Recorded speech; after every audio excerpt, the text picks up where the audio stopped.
Hello and welcome to Versus Live. I'm Ross Merriam. And I'm Corey Baumeister. We've got Josh in the booth. Say hi, Josh. Hi, Josh. Josh will be taking all of your questions, comments, concerns, and burns in the chat. Make sure to tag at Star City Games so he can see them and send his favorites over to us.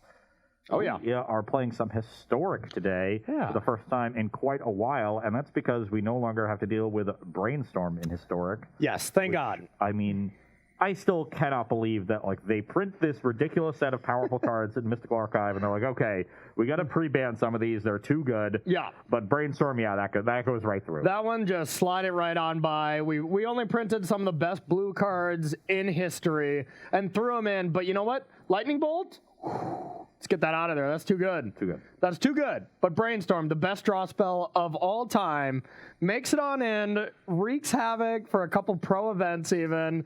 And yeah, they finally banned it. I think there's a couple of cards in my first decks that I think should be banned as well. In Mizzix Mastery and Memory Lapse, I think both those cards are obscene. But you know what? Here we are. And yeah, we'll see. Yeah, we'll see. I think starting with Brainstorm and seeing how things shake out from there is smart. Yeah. Maybe we're going to need further action, but, you know... But you know what? Let's first add 700 cards and see what that does, and then we'll see if we need some action. Yeah, with mechanics that have never been seen before because they're digital only. It's going to be a weird time for Historic. I still, mark my words, I'm going to try to make this happen, much to Rob's disdain. Any of these cards that say, you randomly get a card picked out of your deck, I just want Rob to come over and, shuffle, pick a card. You know, just basically have him work a lot harder, but still try to bring it to Versus Live, even though it's only supposed to be a digital space. We break barriers here at Versus Live. Rob, we need one copy of every creature ever. Yeah. Play that green artifact. Yeah. So if you could make that happen, they can just pull that. Yeah. We'll have it just in a nice tight stack. I'm sure it's only going to go here, right? Yeah. Cards are really thin. It's probably 100 creatures or something, right? Yeah. That's the biggest number there is. It can't be more than that. I've played Momir before. It's pretty much the same thing, right? Yeah, cool. But I still want to try, even though it'll probably never work. But we'll see. For now, we are trying Historic without that nonsense because that's being revealed now. Get our chance to play it in here. And as Corey said, he's playing with Memory Lapse and Mizzix Mastery, which means Dragonstorm. Well, it could mean a lot of things, to be fair. It could mean Jeskai Control, bringing back Magma Opus.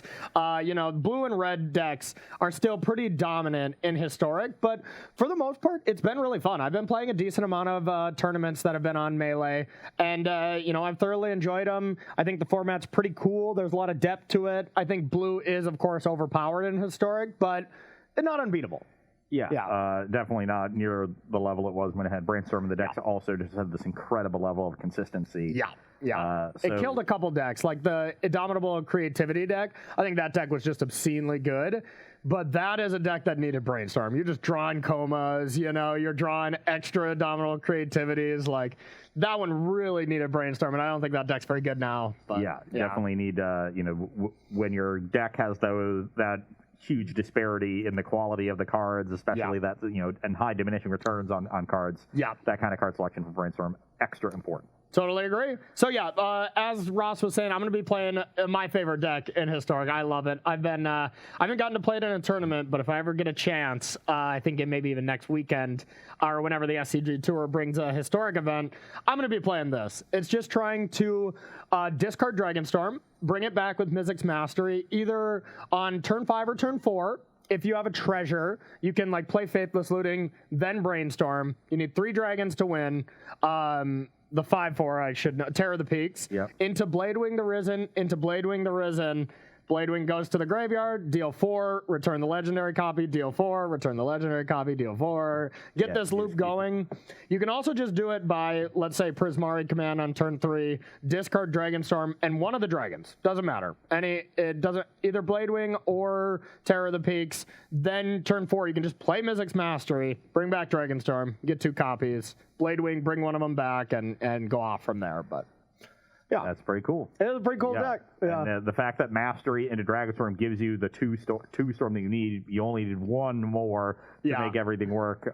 Very glad that there are no rituals in Historic because that would that would be messed up. Rituals, honestly, I'm just very glad that those are gone. I was playing a little Legacy Cube the other day, and my opponent just went Dark Ritual into that 5 mana spell mastery, add black, and just like tendrils me for 1 billion. I'm like, you know what? Magic sucked when there's rituals. Like, it's just not as fun, you know? You're talking to a guy who played a lot of Legacy Storm, right? No, I'm not. You also played a lot of elves, so you know I played can't. Storm after elves. I have multiple open top 8s with Storm. The deck is super fun. I own really nice dark rituals. Yeah. And like Japanese Saga Duresses in the deck. So you're not going to agree with me on this, huh? No, I love Storm. Well, then how about you just tell me what deck you're playing?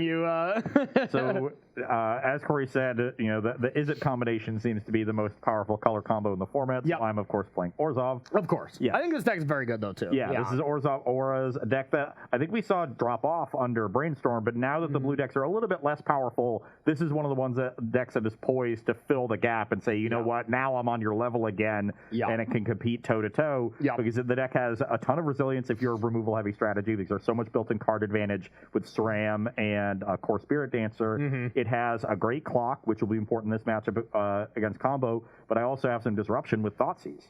And more discard in the sideboard in Duress. So in this matchup, it's going to be about speed plus disruption, but it's not. This deck isn't all in on something like that. It can play that resilient game and just grind through removal, and then also with Lyris as well. So I like that versatility of a linear deck. Normally, linear decks don't have that kind of versatility, and that's really the hallmark of this deck and why it's so successful. Agreed. And these style of Auras decks are really good against damage-based removal, which blue-red has to be.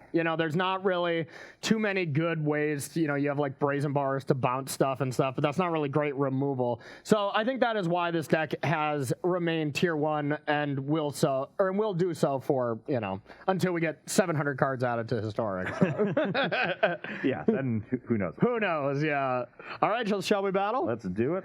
They've been over here forever. There's dust accumulating on them at this point. Maybe you should clean your area.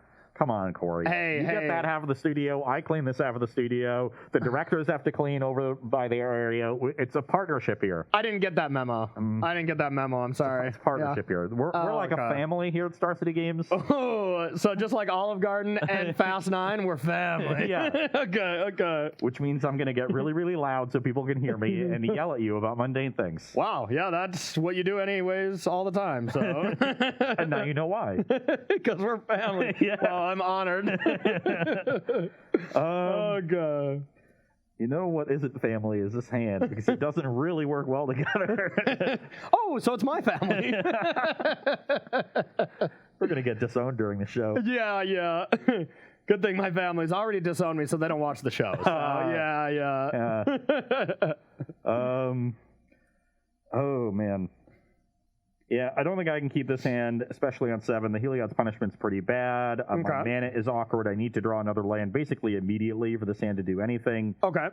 Yeah, I think I'm going to keep. It is definitely not a made hand by any means, but this card can be extremely good in this matchup. And, we have some ways to do some digging around, so I'm going to keep. Yeah, always nice when you have a few cantrips and you're just like, I'll find what I need. Exactly. What could go wrong? Yeah. It could be anything, even exactly the cards I need. Exactly. You played an Is It deck once or twice before. Instead of all this ritual nonsense. The only rituals I do is Prismari Command. Ramp 1, next turn. Talk about Corey keeps. I kept a no-lander win Is It Phoenix in the finals. Nice. On the draw. And did you win? I lost it about a minute and a half. What did you learn? Draw better. Yeah, touche. So I did that in the other 2 games and won. Okay, smart.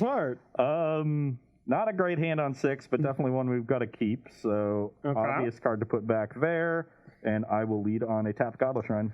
Tapped Godless Shrine, eh? All right, I'm going to start with a Faithless Looting, a card you might know a thing or two about. Another card that's just like, why? We took the best card in Modern that we had to ban, and a card we probably should have banned in Legacy a decade ago, but now can't because we're too priced in. Yeah. And we just put them in Historic. What are you doing? I think this one's not as bad. I do think it's good. It's enabled a lot of stuff, but I don't think it's completely broken. It is good with Mizzix Mastery. I'll discard Land Dragonstorm, and I'll pass. Yeah. Normally, I would like to be a little bit more conservative here, but in a matchup where I can just get raced, I've just got to jam. So I'll play SRAM. NBA Jam. I'll jam my SRAM. Jam the SRAM. All right, I just have a land pass. Okay.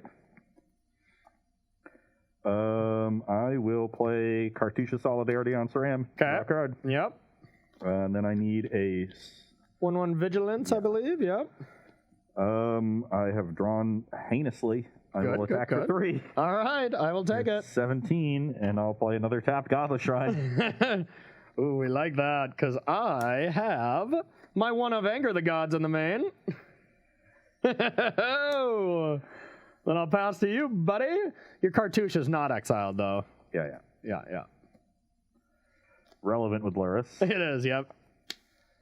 So I could buy Luris here, but it seems better to just jam this other SRAM. Okay. I've got a Sentinel's Eyes that I can put on it and draw a card. Right. And, ooh, that was a good draw. Kaya's Ghost Form, draw a card. Okay. And then I'll pass the turn. All right. Am I dead? Well, you can't die from this stage. I do have Mizzix, but you're not dead because I don't have a dragon in the graveyard. Yep. So I will do this. I'll Dragonstorm for 2. Dragonstorm for 2, and when I can't kill, there's a pretty good combo that's still strong. I start with Terror, and then that's kind of why this Niv Mizzet is here, and then I'll deal a 5 to that. So it's going to die, and then I believe it just goes back to the battlefield, right? Yeah, return the card to the battlefield. So this comes back. This is here. That's there. Okay, and then I will pass to you. A little unfortunate to not just win on the spot, but it's still better than, well, not doing anything. And I assume I'm very dead. Yeah, I mean, not yet. I got dragons, but... Okay.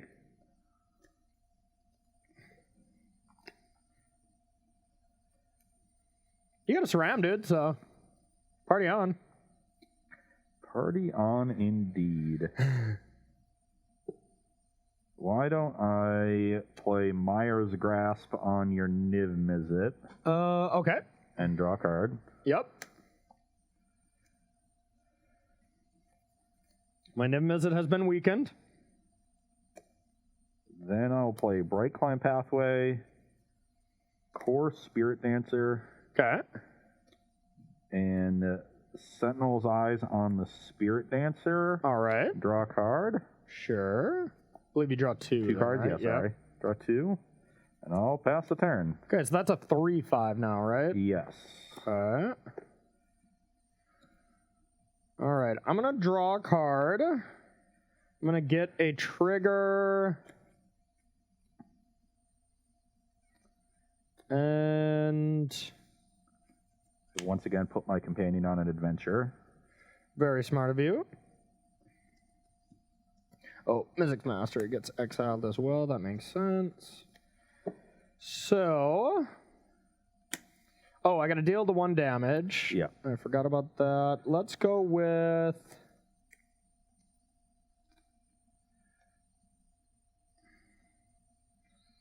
one damage here. Oh, that's not good.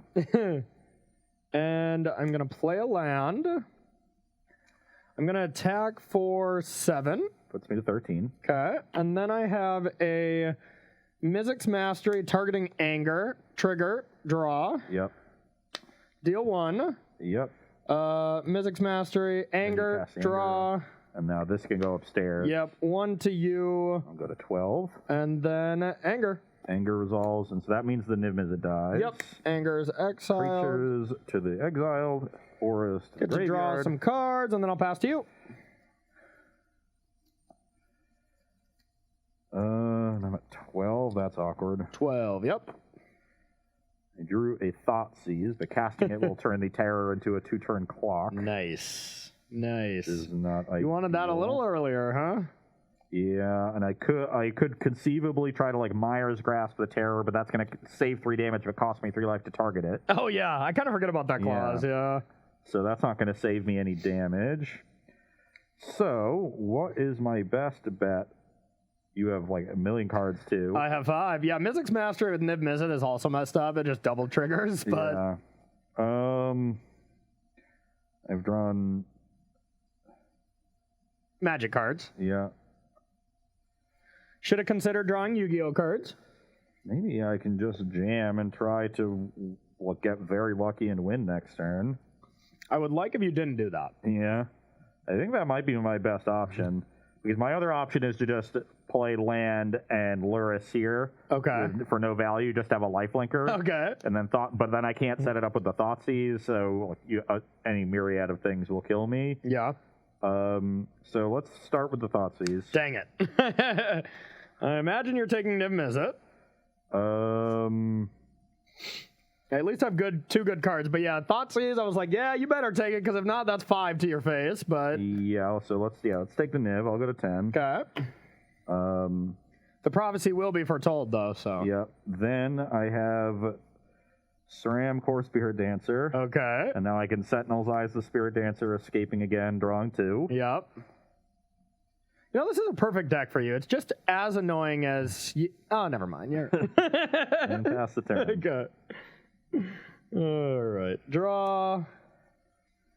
It's a decent one. Let's see what we get. I got an expressive iteration. Yeah, it's very good. We'll do this one to our hand. This one over here. Okay, I like seeing the land exile. Okay. Gives me hope. Yeah, it wasn't very good.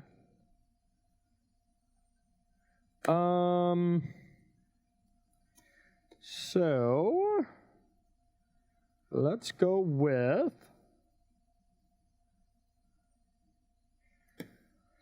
Prismari Command, 2 damage, get a treasure, and then Fire Prophecy, put a land on the bottom, and draw a card. Yep. And then attack for 5. I'm a 5. Okay, pass to you. Core is really how I just absolutely die, because that thing grows so large, but SRAM can still go nuts, but not as nuts. Yeah, I don't really think I have any good plays here. Good. I do have another Core Spirit Dancer. Okay. I drew a lot of those. And I have a Myers Grasp. Okay, yeah, it's kind of the same, I guess, huh? Yeah, no, I'm gonna Myers Grasp my own Core Spirit Dancer. Okay. I can hit Heliod's Punishment to survive. Yep. So. Or another Myers. No, that wouldn't even do it. Yeah. Yeah. So then I'll draw 2. Okay. I will Thoughtseize you. Gotcha. I'll go to 3. Okay. I'll show you the 2 lands in my hand. All right. Oh wait, no, I can Sentinel's Eyes now. Okay. Sentinel's Eyes there. Have you played a land? Yeah. Okay. Draw 2. So you probably shouldn't have Thoughtseize me. 2 more lands. Well, I needed to do that to Sentinel's Eyes. Oh yeah. Okay. Rough. I don't know what I can draw. I don't think I've got a way to give things reach or flying. I can't remember if it was lifelink. Yeah. There might have been a lifelink thing in that deck. There's Rune of Sustenance and Angelic Gift, but I was going to be a mana short of those. How absurd is it, like, that I'm playing Mizzix Mastery? Like, I don't even know when this card was actually legal. Maybe it's just a commander card. I don't really know, but it's insanely powerful. Dragonstorm, one of the most iconic cards in Standard. And I'm just playing all these busted dragons and stuff, and you're just like, Angelic Gift. But yet the deck is still insane. You know, like, the deck is still so good. But, yeah, it just didn't come together, and I had a great draw. Whenever you get to turn 4, Dragonstorm, even if it wasn't lethal, still fine. And I had a nice setup where I just had double Mizzix Mastery in all lands. So I was Thoughtseize proof even on turn 3, but I wasn't double Thoughtseize proof. So, but well, I drew 2 Thoughtseizes that game. Just at the perfect times, huh? Yes. All right, my main man Josh, you got any questions for us? Don't tell Rob I called you my main man. He'll get jealous though, okay? You don't want to see Rob know, do you think Yawgmoth will have a place in Jund Food when it's in Historic? Oh, yeah, I know you don't do verses very often, but we don't take Yawgmoth questions because it's very mean to me. That's the card I lose to the most. Every SCG, it is the bane of my existence. Is Yawgmoth being added to Historic? It is, yes. But I don't think there's any Undying creatures, but I'm saying that with very low amounts of confidence because there's 700 cards or so. Maybe chat can help me out more with that. But if there's no Undying creatures, I don't think it's a good card, you know? Yeah, Yawgmoth is sort of a combo card, right? 4-drops have to be doing what I just did for a 4-drop, winning the game. You know, like, even if Urza got printed in this, I don't think it would be good enough in Historic right now. Historic is that good, and you need a lot of other things to make that card work. So Urza would be nice with Memory Lapse, though. You only need the one other artifact. You play Urza, Memory Lapse or spell, and is Memory Lapse not in Modern? I don't think it is. I don't think I've ever had anyone Memory Lapse. Yeah, you can like remand, I guess, but yeah. Not as good. Not as cool. Not as cool. All right, we'll take one more question from you, Josh, if you got it. How do you determine the deadweight / Myers grasp split in Orzhov? It's just a lot about the threats that exist in the metagame. I would generally want to favor a deadweight just to have the lowest curve possible. So that would be my default. But I would go through the metagame and see what 3 toughness creatures exist. And if there's enough, then I'm going to err more towards Myers Grasp. Totally agree. And just thinking about it now, it's like mono black is really the only go-to really aggressive deck. Green-white company is around if you, for whatever reason, want to play a way worse deck than everybody else. But for the most part, -2/-2 gets just about every creature. But there really isn't that many aggro decks. It's like these Auras decks, it's mono black. There's a little bit of Gruul and stuff, but for the most part, it's just very powerful blue decks. Yeah. So in that case, neither is particularly good. So you lower on them, and then it's even more important to just have the cheaper one so that you can try to cycle your way through it. Yeah, and I think that's a great sideboard card. I think Deadweight, Myers Grasp, both good sideboard options. Decent in the main, as a 1 or 2 of, I would imagine. But all right, Mr. Merriam. I'll try not to die over here, and then let's battle. I guess I will keep. Am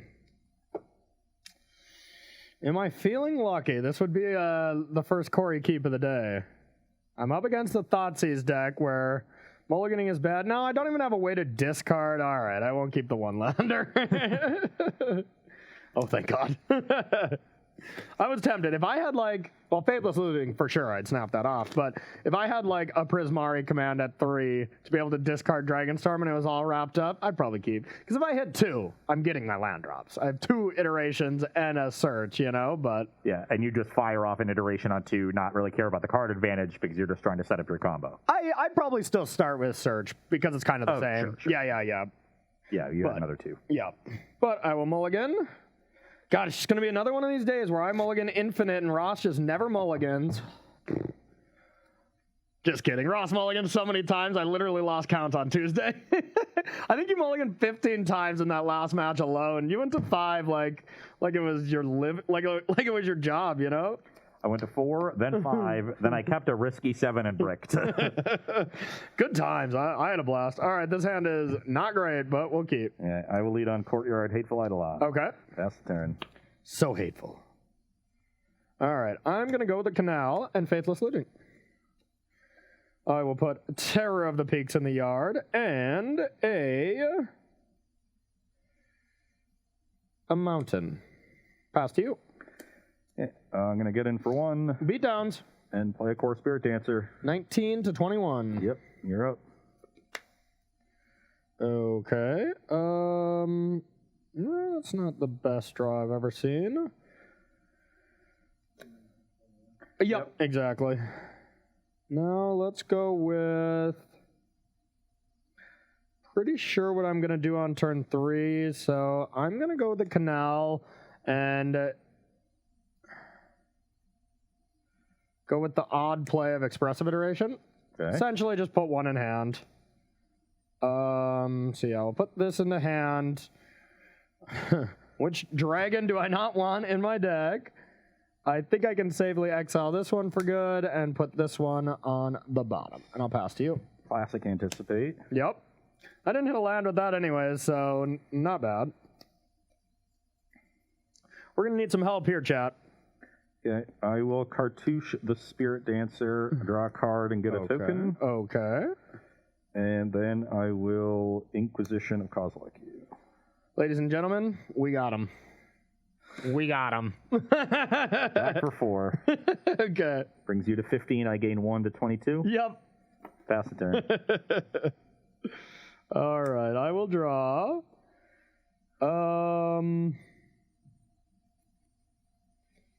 Probably shouldn't play that one. Just go like that, and yeah, Faithless Looting. Yep. A 1/2.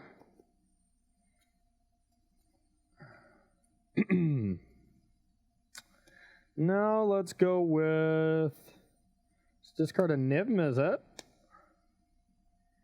and a Sulfur Falls. I'll pass to you.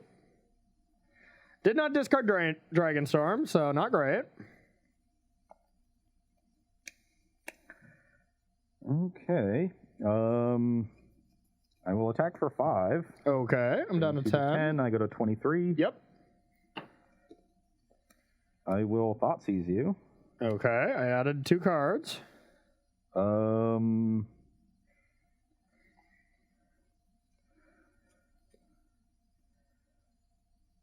So I'm in a lot of trouble now because I do not have the way to loot a Dragonstorm in the yard anyways, so not going to be great for me.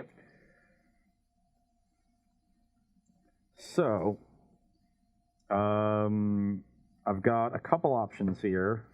We have 4 options. Really 3. Really 3, but Memory Lapse is not really an option, though. I'm ahead on board. That's the least concerning card for sure. okay. So it's really either Mizzix's Mastery or Fire Prophecy. The key here is I have exactly 5 power on the battlefield. Mm-hmm. And if you just Fire Prophecy the Hateful Eidolon, you could buy yourself an extra turn and also dig a little bit. Taking a Mastery lets me draw to another Thoughtseize and really shut you down. Yep. I don't have a very good hand right now. That's good. Yeah, I was like, that's the turn where you usually could just kill me, so Yeah. I'm glad you had just attacked. I was like, okay, you don't have any auras. That is very true. No auras over here. I think I'm going to go for the Fire Prophecy and Okay. just stop you from digging through your deck as much, because you're the one who's behind right now. I'll go to 21, and just to play around another top deck spot removal spell, I'm going to play Hateful Eidolon here, so I have another point of power. So hateful of you. Pass the turn. Okay. I'm gonna play a land and Could Mastery the Iteration here. I'll pass to you.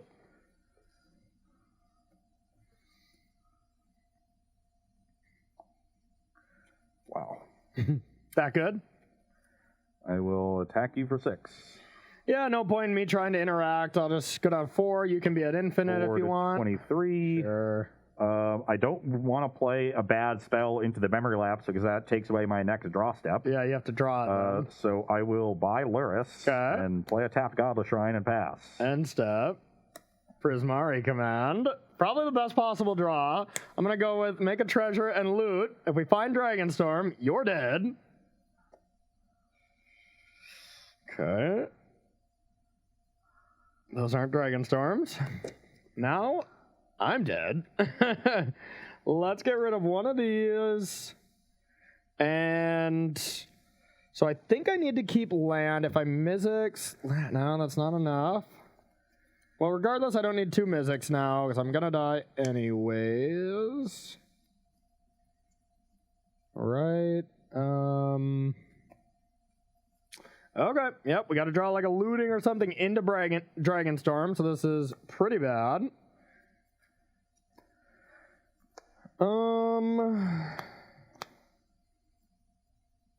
Expressive Iteration. Okay. Seems tough for you to win from here. I guess hitting the one Anger. Anger would be good. And then I brick. And you'd survive. Yep. Nope, these won't do it. Yeah. I just A lot of lands. I just had 2 more Core Spirit Oh, Dancers. God. Never drew another aura. Yeah, I just needed the go. Dragonstorm. Nowhere near. Yeah, kind of some weird games there. Where that game, it looked like I should be in a good spot. You didn't disrupt me too much. You weren't too fast. But that also happens with a combo deck. You just don't draw your cards sometimes, you You know? could have 2 pieces of disruption, and the fact that That's one of them true. didn't work was generally a good sign. Yeah, that's true. That's true. That's true. Okay, everyone, we are split for the first 2 games, so that means we are going to head to the sideboard here. 1-1, and usually you get some nice ones. I know you have a very pesky creature that I'm going to have to deal with, so you're not going to want to miss it. Don't go anywhere. We'll be right back with sideboarding here on Versus Live. All right, everybody, welcome back to sideboarding here between Dragonstorm and Orzhov Auras. For me, trimming a little bit here, the Search for Iskanta, not really what this game's about. I'm not trying to go long against you. I want to combo kill you quick. Taking out the commit, it's another slow card. Taking out one of the Niv Mizzets just because at worst, I'm just going to Dragonstorm on turn 4. And if I don't have the combo kill, I'll just get one of them. I don't really need a second. And taking out one Expressive Iteration. It's a great card, but I really want to make some room for some ways to deal with this tricky creature, Tocatli Honor Guard. So bringing in some good removal and then a couple Brazen Bars if you were to strap it up with an equipment where I wouldn't be able to kill it. And it gets pretty tough for me to win with that card on the battlefield. So yeah. And on my side, cutting all of our spot removal, when you win the game, usually you just end it immediately. Yeah. So these cards aren't very effective.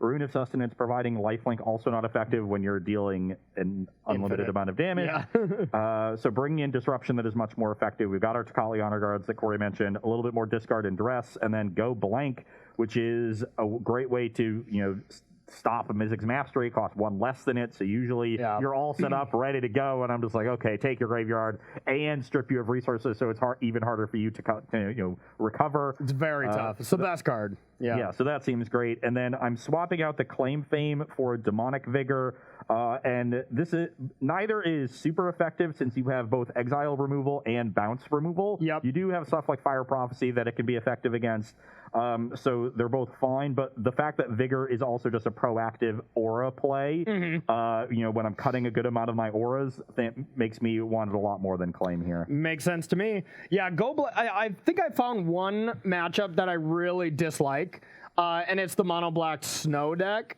The mono black aggro, which we'll see a little bit later in the show, but they just combine so much pressure with a lot of go blanks, with a lot of Thoughtseize, and you're kind of going into the same vein as that post board. Yeah. So I am worried about that. Nobody's really playing Leyline, and the decks that are playing Rest in Peace, I sideboard into this transformational sideboard plan already, where I just bring in this, right? And 2 more Brazen Borrowers. We go into this Shark Warfare where, I just have a bunch of Petty Thefts to bounce them, play those, and then just play this game and take out all the dragons and all the Dragonstorms. So I already juke, so Rest in Peace doesn't do anything from the Jeskai decks, but but Leyline out of black decks would just be pretty detrimental, but just no one plays it.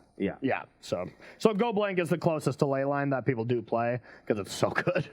Yeah. And then, being able to strip your hand and your graveyard at the same time, attack from both angles simultaneously, really, really nice card. And it's also good against just like Jeskai Control, where you hit the Jeskai Control that plays Magma Opus and Gearhulk and stuff like that. So not only are you taking resources, but you're stopping those big over-the-top plays. So a really good card in the metagame right now.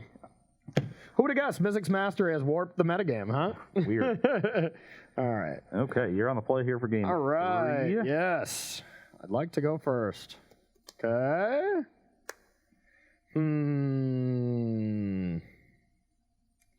Well, it's not the best, but it's not the absolute worst.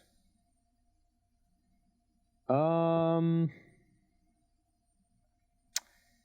going to keep it.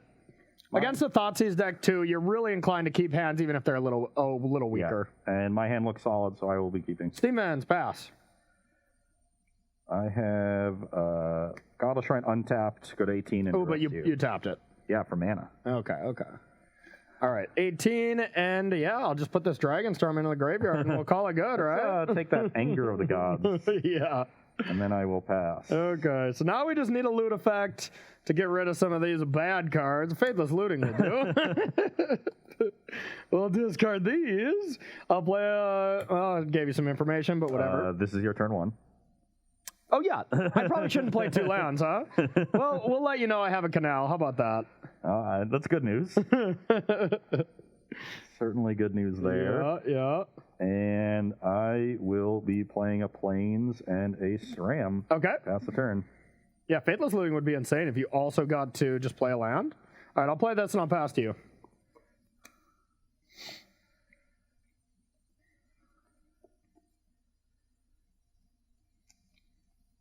Okay, let's go to 15. Okay. For an untapped Agademe. Okay. I will then play a Tocatli Honor Guard. That's not cool. And I will cast, or attempt to cast Kaya's Ghost Form on it. Draw a card.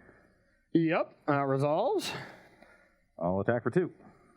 Okay. You go to 18. 18. Pass the turn. Okay. You need a bounce effect. I can still play things from my graveyard, though. Yes. So, all right, I'll Faithless Looting. Okay. Draw. Discard this for sure. And I think a Memory Lapse, and I'll pass to you. I have a land. Yeah, you can pick it up. You're going to put it back down anyway. I'll thought it's easier. Okay. All right, I got some cards. So that's going to put me to 13. Yep. I think I still just want to take Mastery here. Honestly, just don't want you to put 2 big dragons onto the battlefield. That's reasonable. So, yeah, let's take the Mastery. Okay. Puts me to 13. Okay. Then that was gross. Because I think, honestly, I can just anger this, too, and it doesn't come back, that's right? when it goes to put in the dies or put in deck. Or exile. Okay, You need a bounce effect. Gotcha.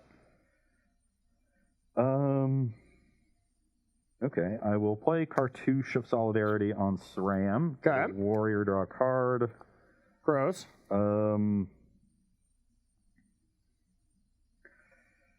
Do I want to be more mana efficient here or press more damage? So let's see. I've got 4 right here.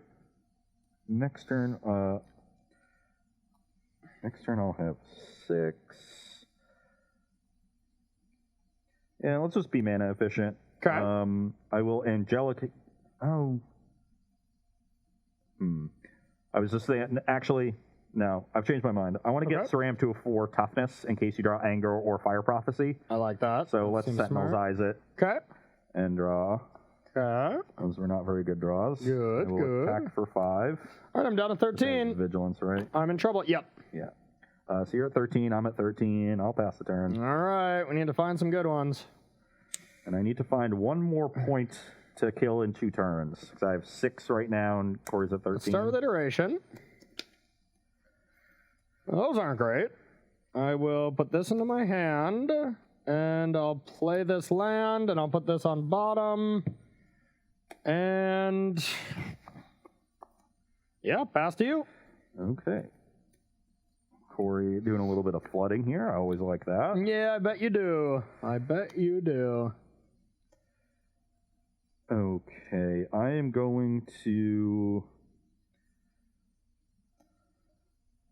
I'm going to cast this Angelic Gift. I'm wondering, like, what's the worst scenario if you have a Fire Prophecy, I guess. It's Fire Prophecy versus Petty Theft. Mm-hmm. And I really don't want you to Petty Theft the SRAM. If you Fire Prophecy one of the other things, that's not as big of a deal. Okay. Yeah, that really isn't. So I guess we'll put it on the Warrior token. Okay. I'll draw 2. Yep.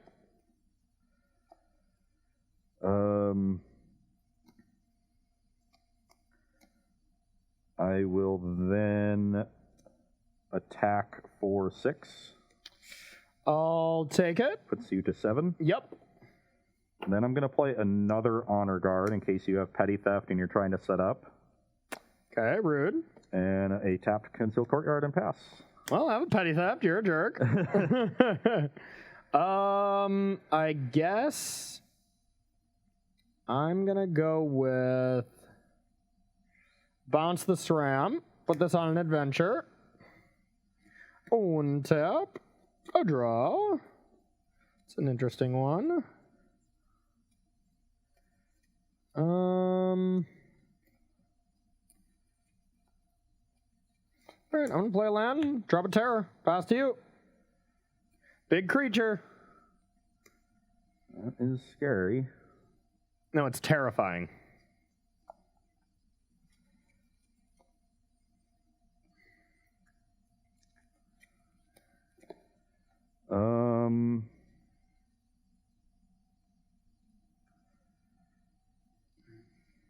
Okay, so how do I want to play this? So certainly starting this turn with SRAM. It's probably a good call. That's the obvious part of the turn. Okay. The rest of it is a little less obvious. Okay. Do I want to try to make a big lifelinker, or do I want to try to make a creature that can attack into terror now? I don't think that's going to happen. So I kind of like the idea of just making a big lifelinker. Okay.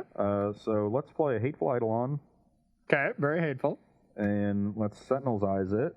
Okay. Escaping that from the graveyard and drawing a card. Okay. And then play Cartouche Solidarity on it. Okay. And draw a card. And then get a token. Okay. Then all I have is a tapped Concealed Courtyard.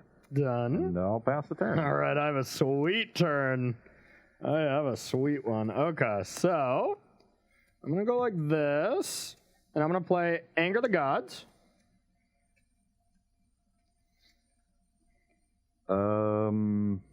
So I think it's when a creature dies, right? Yes. So it won't count. So all of these are going to go away, and then the Honor Guard is going to come back. So or one of them is. with the Kaya's Ghost Form trigger on the stack, I'll flash in Brazen Bar, deal 3 to this. And then I'll draw 2 cards. It still gets exiled because Anger was resolved. Oh, yeah, because Anger so resolved. you don't get anything. So I get destroyed. Yep. Okay. Pretty cool, huh? Pretty cool. I was like, okay, allow this play to work because it's super sweet.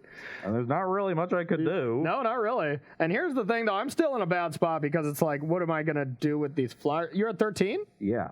Oh.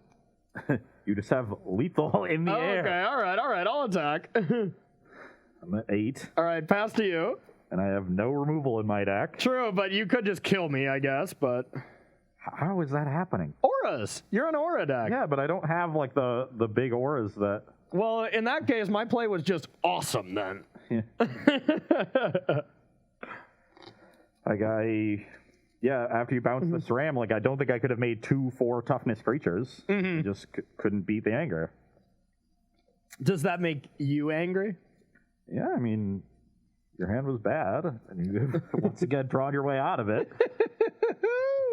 Hey, on the bright side, we might have time to stretch this one, so you might get some redemption. Nothing I can do with Luris. Maybe I should have been trying to set that up, but I don't think I had a good spot to do it in. Yeah. So I've got SRAM. Okay. I've got Sentinel's Eyes. Okay. Let's make that a 2/4. I guess I'll exile the 2 cartouches. Okay. Draw a card. Sure. All right. Oh, I guess I wouldn't have done much, but that was a decent What I draw. really needed there in this game was Core Spirit Dancer. Instead, I drew 3 SRAM. Yeah. You needed to get big, and that's the thing is your deck doesn't.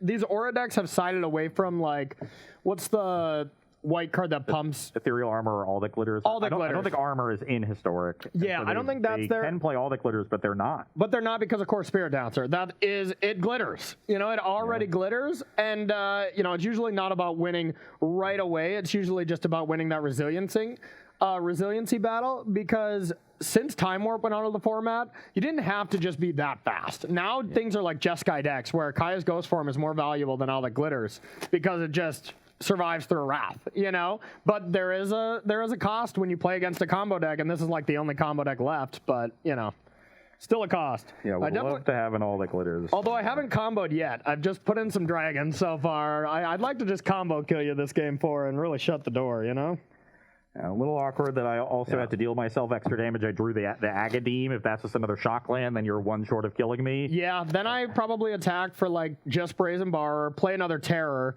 and have 2 blockers and hope, but it still wouldn't have triggered. So You just had another Terror? It was on top. That's what I was drawing, yeah.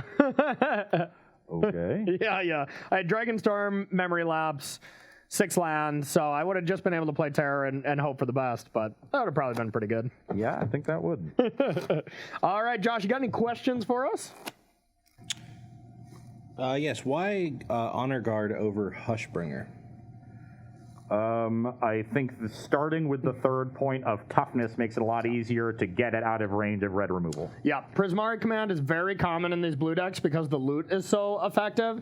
That's why when people try to counter these style of decks, these Mizzix Masteries decks with artifacts and 2 toughness creatures, it's not good because you always leave in Prismari Command because Prismari Command is part of your engine. So I think the way you have to attack these style of decks is by getting 3 toughness. So I like Tecatli just for that reason. Yep. But otherwise, they just do the exact same thing, right? Hushbringer is flying in lifelink. Yeah, but like the ability, it reads the exact same, right? Yeah. Okay. But when you're in Aura's deck, flying and lifelink are pretty relevant abilities. Agreed. Like So if I was able to make a flyer there and block Brazen Borrower, then suddenly I'm in business. Once again, I like your choice then with Tecatli Honor Guard. That card was so bad there. It was on. No, I'm just kidding. All right. I'm gonna keep. Yeah, I'm gonna keep 2. This looks fine. I will go to 18 and then 16 for Thoughtseize. All right. I got stuff. I got a pretty good hand. I will take the Fire Prophecy. The prophecy's been foretold. So you go to 16? Yeah, pass the turn. Whoop. All right, that was a draw that pushes me into for sure looting. I will draw 2. Discard this Dragon Storm. And now what's the other card I want to get rid of? I think it's either a Brazy Bee or the card I just drew. I think the card I just drew is a bit too much of a liability. So I'm going to get rid of Narset as well and pass to you. Okay. I have Plains and SRAM. SRAM. Pass the turn.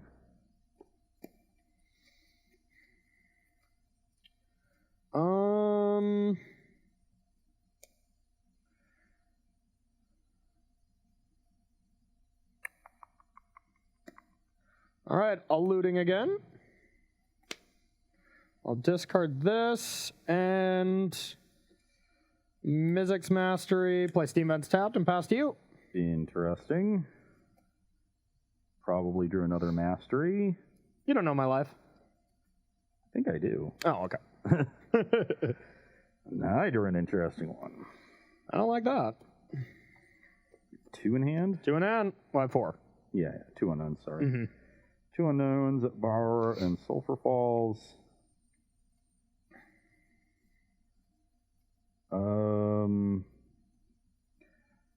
I'm just going to take this opportunity to cast Go Blank.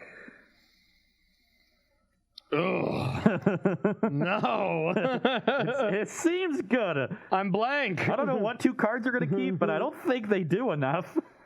Go blank. That's not interesting at all. That was just devastating to my whole plan. That I already had. Oh, okay. I drew another good card. So then I had to think. Tap for 2. Go blank is disgusting against me. All right, go. I'm blank. Attack for 2 again. All right, 16. I will then Thoughtseize you. All right. The Mastery, I go to 14. Things are going well. Then I'll play a Plains. I will play a Spirit Dancer. I will Sentinel's Eyes that Spirit Dancer and draw 2. Okay. Pass the turn. Go. Ooh, this Inquisition's probably not good then. I mean, give it a shot. It could be anything. I think I'd rather Kaya's Ghost form. So the Spirit Dancer is already outside of range of everything except bounce anyway, which the Ghost form isn't good against. Your Kaya's so I guess form. I'll hit the SRAM and draw 2. No, it doesn't. Oh, no, plus 2, I plus just 2. want to get it bigger. Fool, yeah.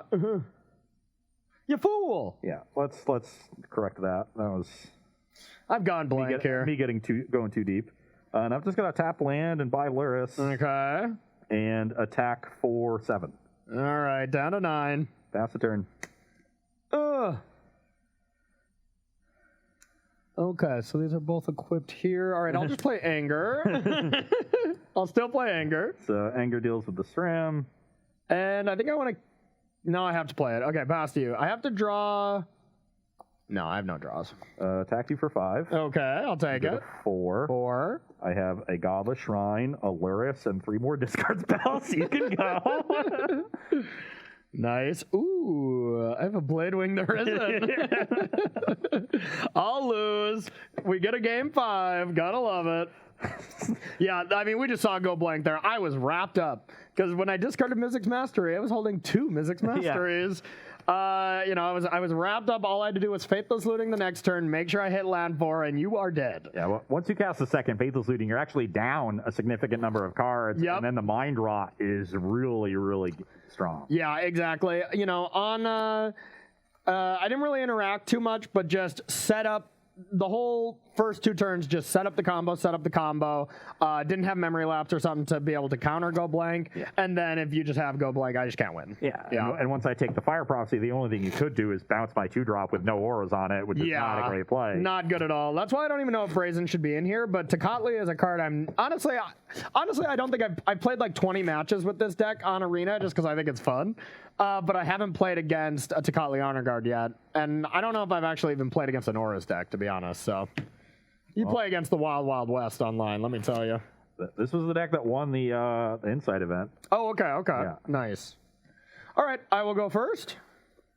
Let's try this again. Ugh. This is too iffy. Yeah, just drawing too many dragons. It's like the auto mulligan. It's like when you draw comas. And if you thought seize my Prismari command, I just lose this game. So I'm going to mulligan. Excellent. Mulliganing on the play against my Thoughtseize deck. Oops, did I think out loud? I don't think you did much thinking there, to be honest. Let's make sure this Lura is where it's supposed to be. Oh, so you submitted an illegal deck? No, I just sided it in. That's a game loss, right, Josh? That's a legal way of sideboarding. That's fair. Are you keeping your hand? I'm thinking about it. It's not great. Okay. It's a little slow. Okay. Doesn't have a ton of disruption. The nice thing about this deck at Mulligan's pretty easy. It's like Dredge. There's so many of those cards you just don't want in your hand, I'll put this Niv Mizzet to the bottom. I'm going to mulligan my hand. It was 4 lands, Honor Guard, and 2 mediocre auras like Cartouche Sentinel's Eyes. You mulligan that? Oh, you noob. I can't really play the Honor Guard turn 2. You can just Fire Prophecy it. Yep. If I wait till turn 3, I just have no sort of clock, and you can just kill me with Dragonstorm anyway, making some dragons.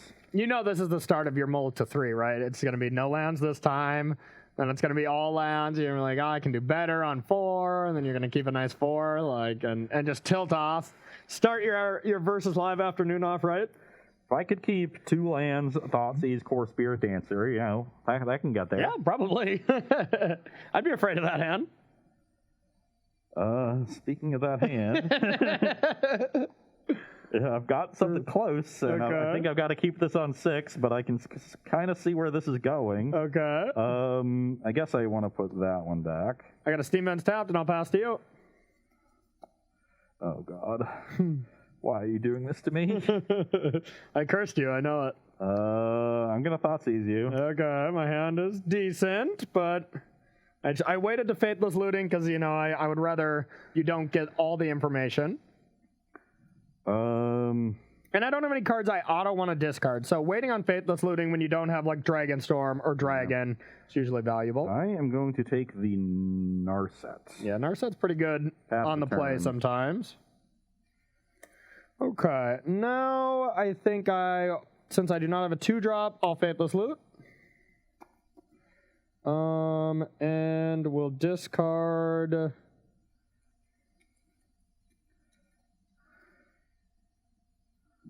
this and this, play a Steam Vents and pass. I have an Anger. Are you passing the turn? I knew it. Did you, Corey, keep on the draw? I mean, I have to keep that 6. Yeah. Pass the turn. Okay. It's a good 6. Okay. Did it draw lands. Well, I drew a card I'd like to discard, so I am going to Faithlessly Loot. I'll discard this, and I'll discard Memory Lapse, and I'll pass to you. You can go. Oh, yeah. Let's go. Got it. Bang, bang. Here comes 5 damage to you. And then a Niv Mizzet. All right, play this. 5 to you. And then pass to you. We're in the money. We're in the money. Would you like to play on? I'm at 13. Your draw step is going to put me to 2 or to 12, and then you'll attack me to 2, and you need to cast 2 spells. And I know you have anger. I do have anger. And so I can't do anything. Yeah. Ooh, Prismari Command's pretty good with Niv Mizzet.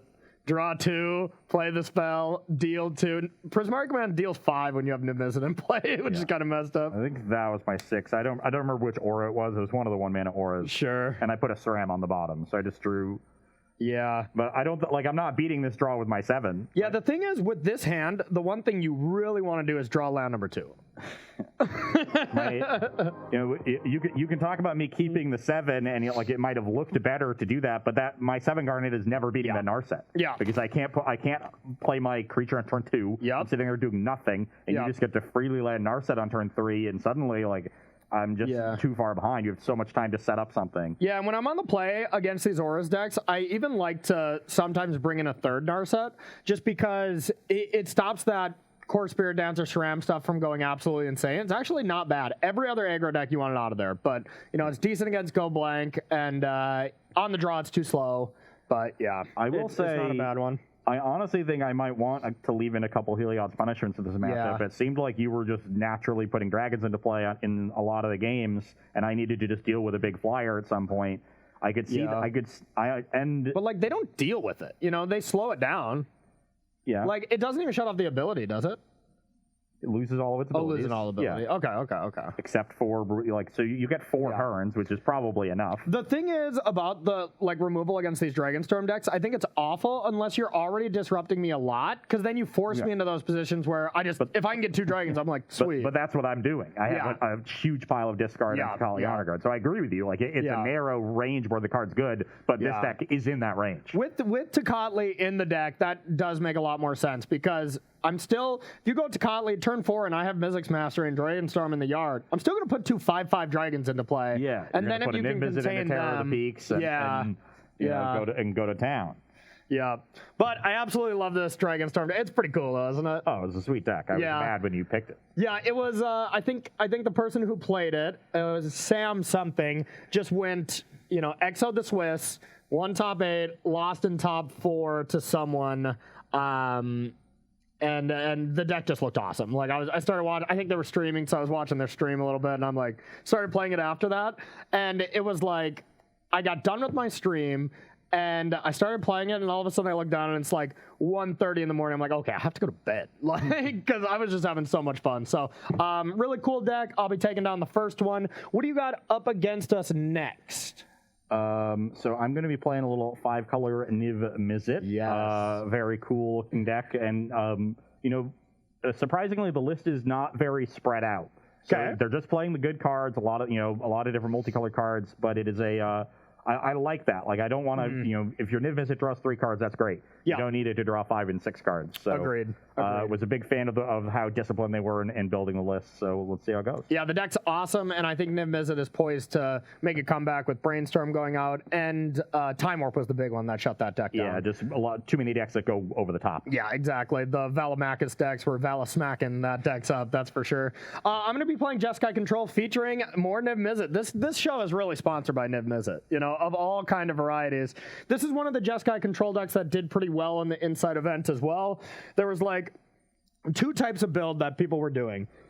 I guess actually 3. The Arnie Hushembeth style deck that has Gearhulk, Magma Opus, Mizzix Mastery, still doing that way over the top. And then the more just slow Jeskai Control deck with a lot of Teferis and counter spells and trying to just grind people out. And then there was a Niv Mizzet Jeskai Control deck that's just saying, all it reads is, I want to beat Izzet Phoenix all day, left and right. Because you drop Niv Mizzet Perun against Izzet Phoenix, they lose the game immediately. Yeah. I've had that happen. Yeah, that's a good one. I guess you can Lightning Axe it and stuff, so it's not awful, but it's still pretty good. Oh, yeah. So I'm going to be playing Jeskai Control with Niv Mizzet next because I think the deck is pretty sweet. Yes, so we're going to have a nice grindy matchup. Hopefully play some good games. We're going to take a quick 5-minute break and be back and bring that next match to you. Don't go anywhere.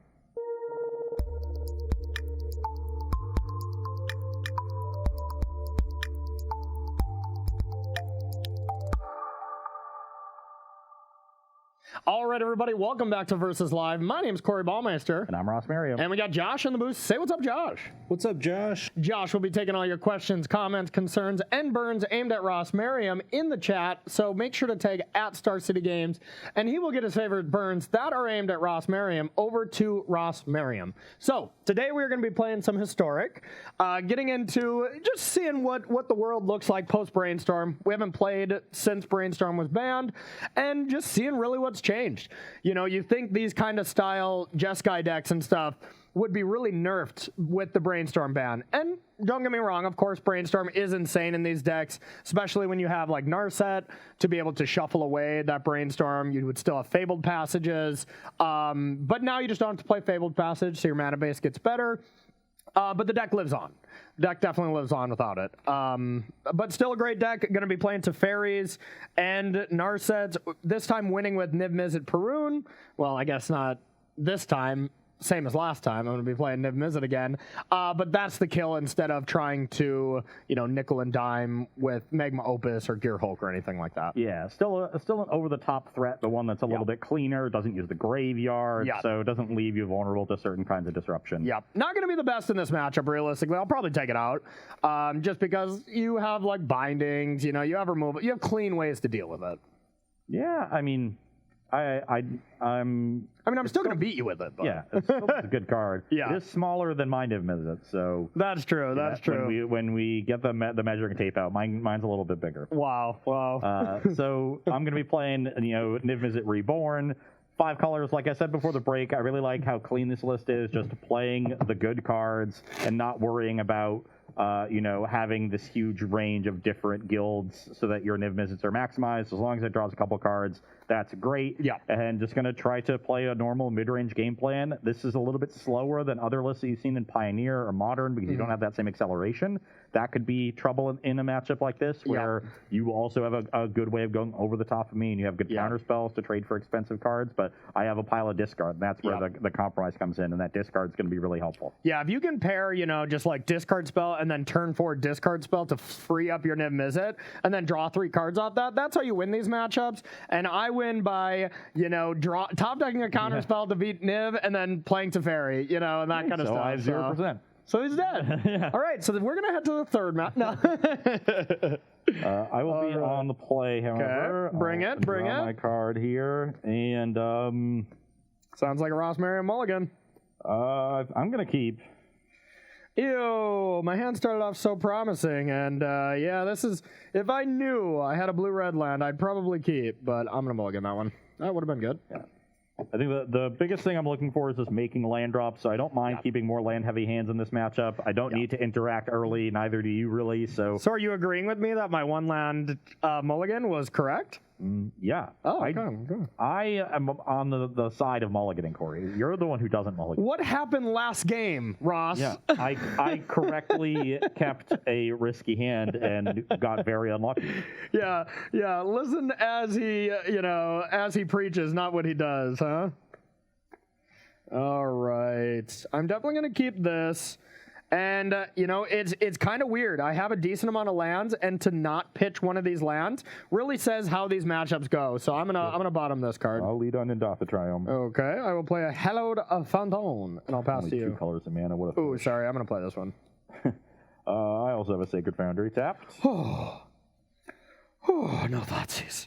No thoughtseies, because I have the search. Pass for you.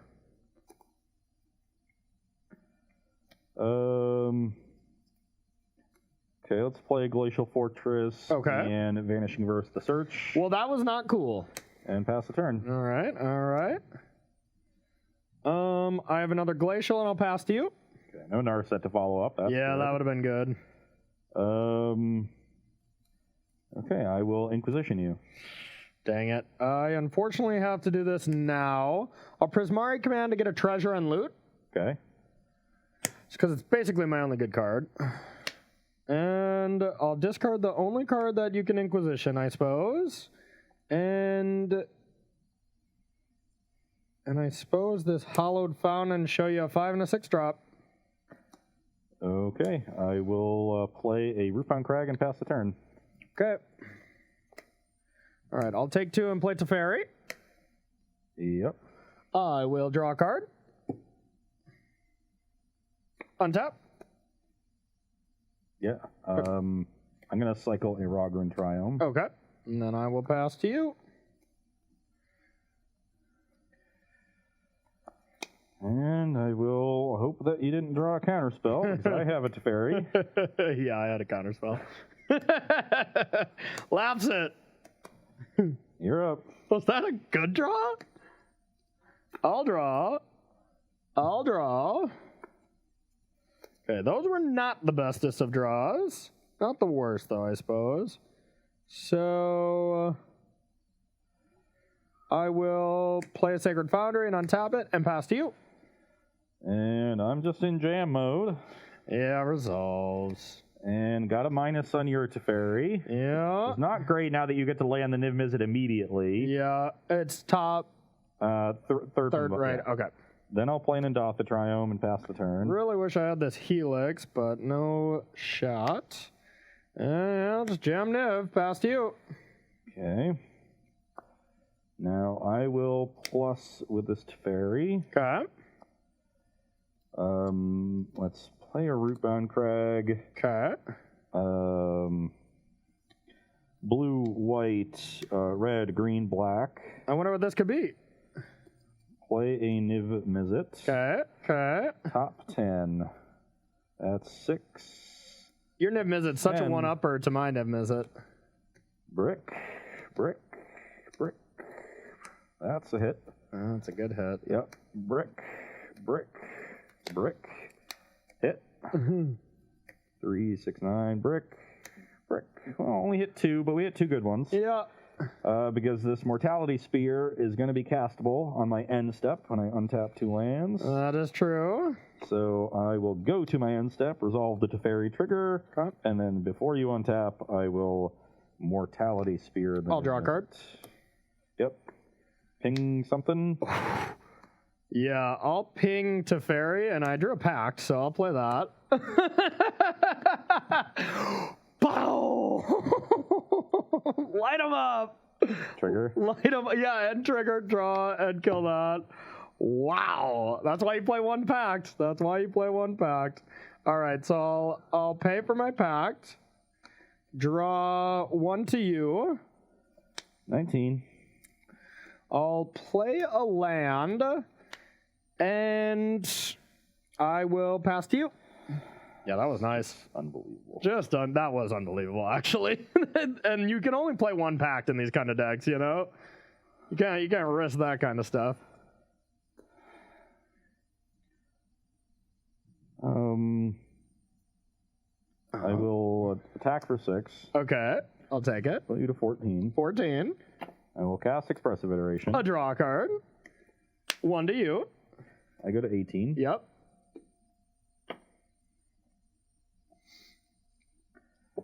I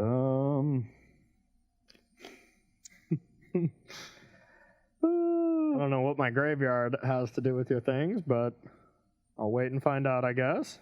Yeah, that you will. Okay, well, let's put that one there then and exile the Krasis. The jelly.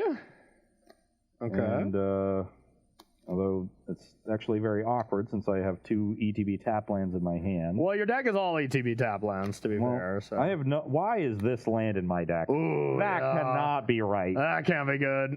That's not a Concealed Courtyard deck. Yeah. Yeah, there's nothing else to do. Yeah, might as well. So I guess I will play it for 3. The all-powerful 3. 19, draw 1 card. Yeah. And then play Concealed Courtyard. Nice. And pass the turn. End step, Justice will be striked. Draw a card. Dealing 1 to me, I assume? Yeah. I'm at 18. All right. Draw 1 to I think I'm just Teferring here, and that draws a card. I don't think I can kill Crisis. Oh, yes, I can. Okay, one here. Yep. And then I'll go with Teferi. Draw. One more to Crisis. One to that. I guess that's an option. That's probably a better option. Okay. Then I will go with Express Iteration, draw, one to Jelly, and then resolve the iteration. Unsurprisingly, Corey was able to deal exactly 3. I'll play this, and I will untap these 2 lands. Well, I'll tap for 5 first. Yep. Yeah, so I'm at 13, you're 14. And I'll pass to you. Yeah, I think this is what we call doing it, because I'm pretty sure I just drew like a god at the spots I really needed it. So on my upkeep, in case you have memory lapse, I'm going to drown in the Loch Niv. You, of course, had 5 cards in your graveyard when I counted last turn. Of course, yeah. Okay, so draw. Yep. 1 to you. I go to 12. All right, 12 to 14, right? Yep. And I will memory lapse it. Trigger. Draw. I go to 11. Yep. So let's start this. Oh no. Oh, played the wrong land last turn. Yes, nice. Yeah, that was not smart. Should have played Zagoth Triumph, so I'd have another blue source and I could iteration. Oh. Oh yeah, you only have 1 blue. Yeah. Oh no. But as is, I'll just give you another card. All right, let's hope we find a pact. All right, didn't. 1 to you. 10. Play the Triome and buy Giganta. Remember when I was saying Niv is not that good in this matchup? I guess I'm wrong when I draw it perfectly. All right, so let's start by drawing a card. Okay. So let's go with Narset. Yeah, Corey drew the 1 pact, and I probably drew him 7 cards. All right, I'll put memory lapse into my hand. Killed most of my things and dealt me 10 damage. Yeah, now I have 1 billion cards in hand. So I'll play this Sulphur Falls, and then I'll go. Well, you know what? I'll discard a little less. I'll Helix you. 7 to 17? Yep, and then I'll untap 2 lands and discard 8, 9 cards. So discard a Day of Judgment and a Hollowed Fountain. Okay. I will play Expressive Iteration. Knock yourself out. Yeah, 17 to 7, Josh. Triumph. Okay.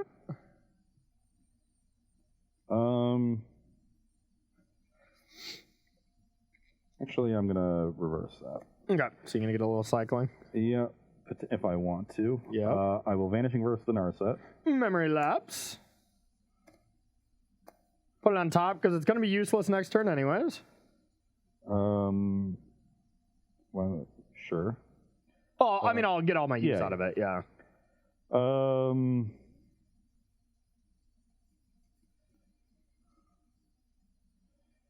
You have 6 cards. 6 cards.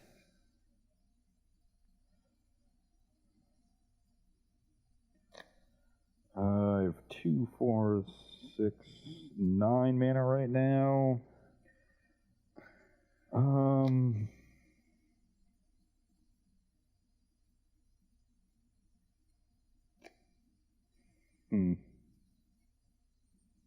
I'll just jam. Niv. NBA Jam, eh? Blue, black, white, red, green. All right, better memory lapse that one too. Oh, the 4th memory lapse. Yes. Do you like 4 memory lapses? Play the Roggen Triumph. Okay. Or you already played a land, right? Because you Expressive Iteration, didn't you switch that one? Yeah, that was the one I was going to play.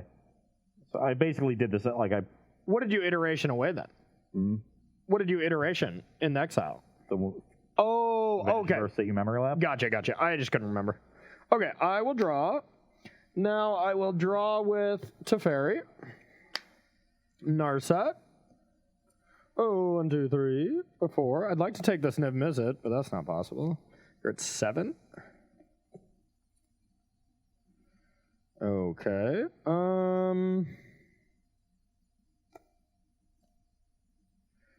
take this Helix.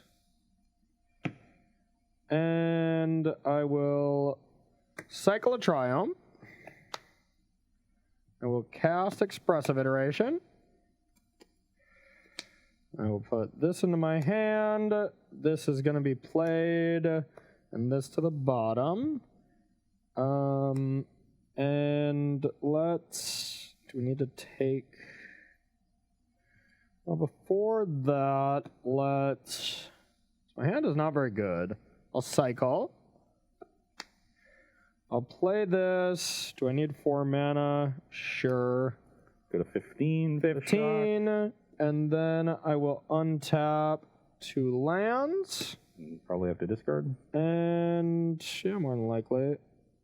7, 8. And I'll discard 1 Hallowed Fountain. Past you. Yeah, resolves. Okay. 1, 2, 3, 4, 5, 6, 7, 8, 9, 10. So we hit 4 cards. Pretty good. Leave them revealed if you don't mind.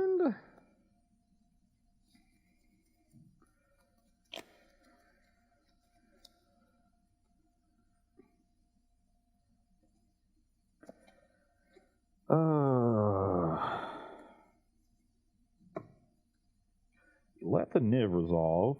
And you knew that I had a Giganta in hand. I can't imagine you do that if you have a counter for it. You could have a negate, or like Dovin's Veto, you know, that style of card. I'm, of course, 1 mana short of being able to Mortality Spear plus Drown and back it up. Yeah, because you don't have any lands that enter untapped in that deck, pretty much. Yeah, I have a bunch of... I just don't have another land. Yeah. So do I just want to run the Mortality Spear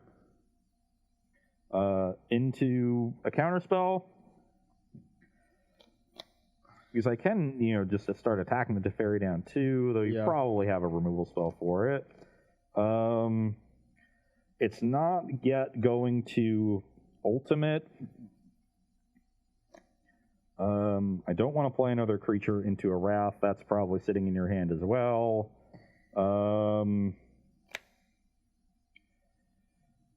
Do I just pass the turn? That's not great either.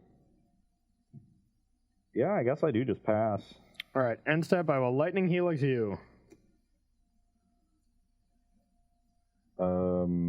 Brings me to 4 and you to 18? Yep, 18 to 4. Man tap. Sure. Okay. Untap, upkeep, draw. Tick up. Yep. I will cast Day of Judgment.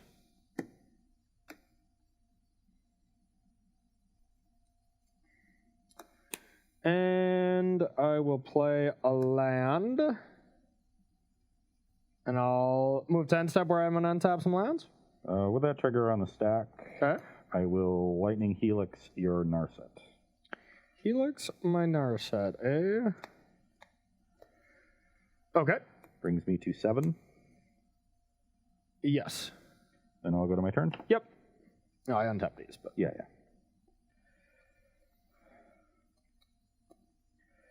3, 6, 10 mana.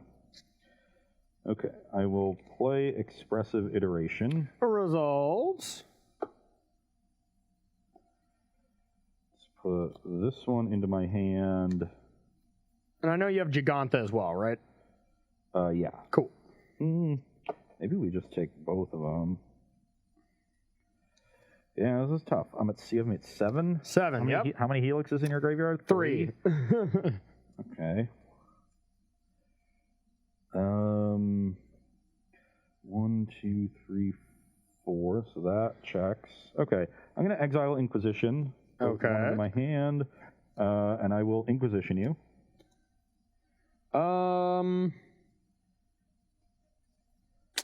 Yeah, that sucks. I will Dovin's Veto that. Okay. I will then Thoughtseize you. Okay. I will take a Teferi. Yep. That puts me to 5. Yep. I was hoping you didn't have a Helix because I had you to 1 and I was just in a Prismari command waiting room.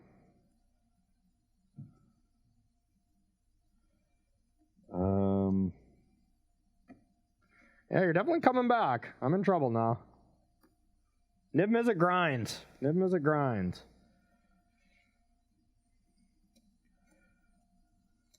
So I could fire off the other Helix here if I wanted to. Would that do anything? Because then the Mortality Spear would just cost 2 less. Mm-hmm. Not to tell you that I have a Helix, but I have a Helix. Yeah, and I know you're Giganta, so you might as well show your whole hand. Because I can pay Helix here and then still have green, black, blue, black. Yeah. Right? Green, black, pretty blue, good. black. But you can't top deck another Helix. I'm not sure what else you might have, but let's run it. I'll Helix you. Helix me, Okay. You go to 15, I go to 8. Yep. And then Mortality Spear the Teferi. Okay. And then pass the turn. I would have liked to untap with that Teferi instead, but you're a jerk. Now I don't really want to run out Teferi because it'll get drowned, so I'll just pass to you. Let's play Giganta. Okay. The Elk is back. And pass the turn.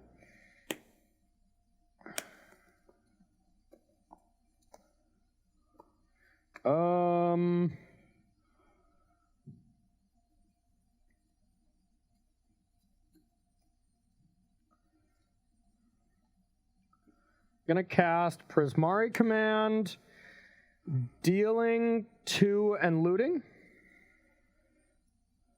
Yep. Draw 2. Discard 2 lands. Helix.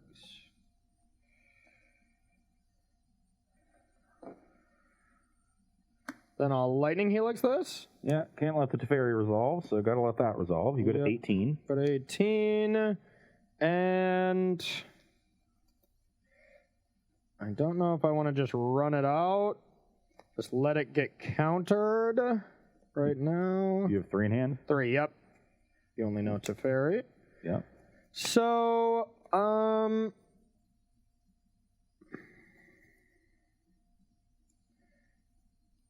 yeah, I'll try to play with Teferi. I'll drown it. Okay, pass to you.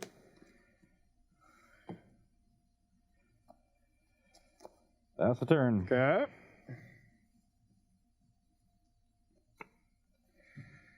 All right. I have a Narset. Narset resolves. Activate. In response, I'll Vanishing Verse it. It's vanished. Activate. Find a Narset. Okay, I know the bottom 4. Okay, sweet. I'll play another Narset. That resolves. Activate. I'll take Expressive Iteration. Now, 1, 2, 3, 4, 1, 2, 3, 4. So I know the cards I want to draw are about 6 deep because I saw them off Narset a long time ago. Iteration? Yep. Come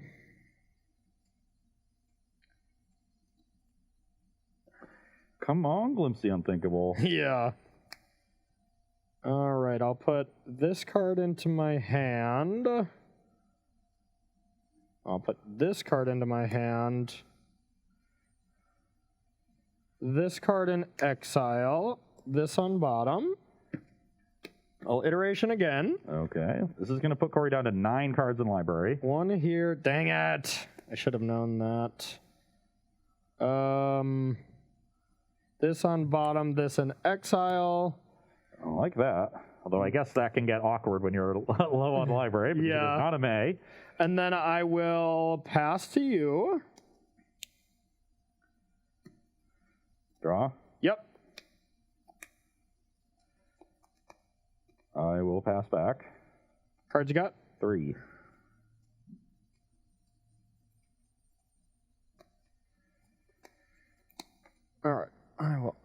tap. Actually, you only had like 3 mana left. 3 mana, yep. I wasn't even paying attention. I should just do this now. Okay. I'll Helix the Narset. In response, Prismari command, you draw 2, discard 2, and I will end 2 damage to you. So I'm going to go to 6. Yep. Oh. I guess I have to do this in response then? Yep. Okay, that's a tilt. Yeah, I guess I'll Helix in response. Dang. Yeah, then I get to... That was the backfire. But I'm only going to gain 3 total off those. So that's going to put me to 9. I'll draw 2. Okay. I'll discard Overgrown Tomb and Drown on the lock. Yep. Okay. So, but then you took the 2 as well, right? Yeah. I was at 8, so I ended up gaining 1 on the exchange. Yeah. Perf. And I will draw. All right, and then I'll play Niv Mizzet. And I'll pass to you.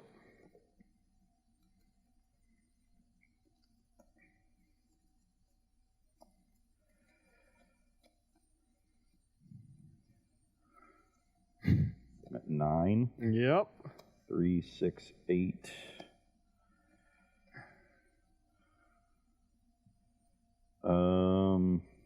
It's a wild game. Yeah.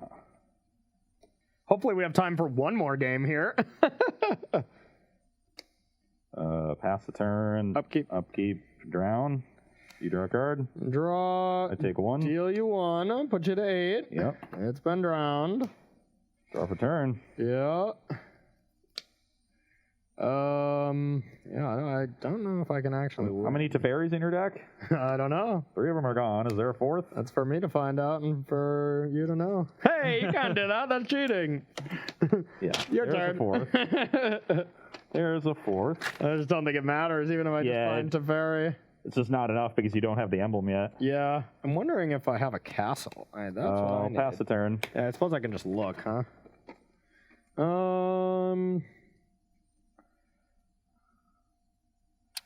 Not even a castle. My guess is if you were paying incredibly close attention, you would know the 5 cards left in your deck. I know, and I know. I was very reliant on past you on that Niv Mizzet living or me not exiling the other one, but I did my numbers wrong. Pass. Cycle Triome. Okay. Play Teferi. Okay. Draw a card. Yeah, I lose. Because I had Teferi on the bottom, so I could not deck, but I had to get a threat going. Otherwise, I was going to deck for sure. Ran him out of everything. Everything. Get it all out of here. That was a wild game. I thought I was going to get you good with the Narset, but that other Helix, that was the backfire case, is it just actually fixed your hand, you know? Like, I already had a Drown in the lock. I just drew another Drown and a land. So it didn't make a huge difference. Yeah, but I wanted to get you for everything, you know? Yeah. Well, that was a ridiculous game. I would say so. Yeah. Do you want to go to sideboarding now? Yeah. We only do a second game. And it's 2 control decks, so we have a lot of dead cards. Yeah. So good call. We are going to take a short break. We usually do 2 pre, but this is a grind. So we are going to head to sideboarding and get some of these bad cards like Wrath of God out of our deck. Don't go anywhere. We'll be right back. All right, everyone. Welcome back to sideboarding here between Jeskai Control and 5-color Niv Mizzet. We're sideboarding in very similar ways. Our Lightning Helixes, even though it did come down to life there at the very end, are relatively bad. We don't have that many good targets. You're actually bringing in a decent one, but I'm bringing in an upgraded Helix. You know, I don't gain the life, but it still kills everything. And then I'm taking out all the Wraths, 1 Prismari command, bringing in Disputes, which are just excellent against Niv Mizzet decks. It's like, that's a green, red, black, white card, right? But it's also blue. So, and then we're bringing in Shark Typhoons. This is kind of the surefire way that I will not deck. If I ever drew a Shark Typhoon that game, you were dead. But this deck is definitely more heavily, which I agree with, is more heavily skewed to beat the aggro decks game 1 and then transform into this draw-go Shark game, which we're seeing a lot in Historic. It's very remembrant of the Wilderness Reclamation commence the end game post-board games, which I don't know, either loved it or hated. I personally loved them, but yeah. And then just, bringing in good cards. And on my side, similar things. I've got some counter spells. I've got a flash threat, kind of like Shark Typhoon, but this one also gives my Niv Mizzets into Teferi's Flash. Yep. I've got another removal spell. Which is awkward, but, you know. Fracture is not great here, but the ability to kill Teferi and search for his Kanta and Narset, potentially hardcast Shark Typhoons as well, I guess. That sounds great. It doesn't kill the different creatures. Like, it doesn't kill Niv Mizzet, but you have Drown in the lock. They can do that, and Mortality Spear. Helix, obviously the worst. This one of Cage, not very good. And then Vanishing Verse is also a little bit awkward to kill some things and not others, but certainly better than Helix. So we're leaving in a couple verses, trimming on those to fit in everything we wanted. Okay. All right, Josh, you got any questions? With the new Jumpstart Historic set, how do you feel about a firm split between digital and paper?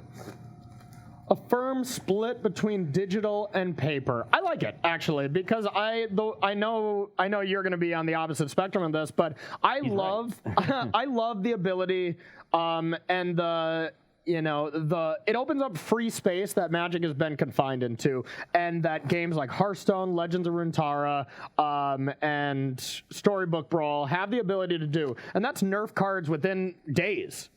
Because it's like you don't get these physical copies where, like, let's say Pact was nerfed, and if I play this at my FNM and I'm like, Pact, and like, actually that costs 1 now. It doesn't say it on the card, but there was an announcement about it. Like, that's bad. You don't want that to happen. But if it's an all digital format, you have the ability to nerf any kind of cards, and instead of Oko running around damaging a format for years, ban it or nerf it, that weekend, and you get to just avoid that stale gameplay. So I love the space it unlocks for that.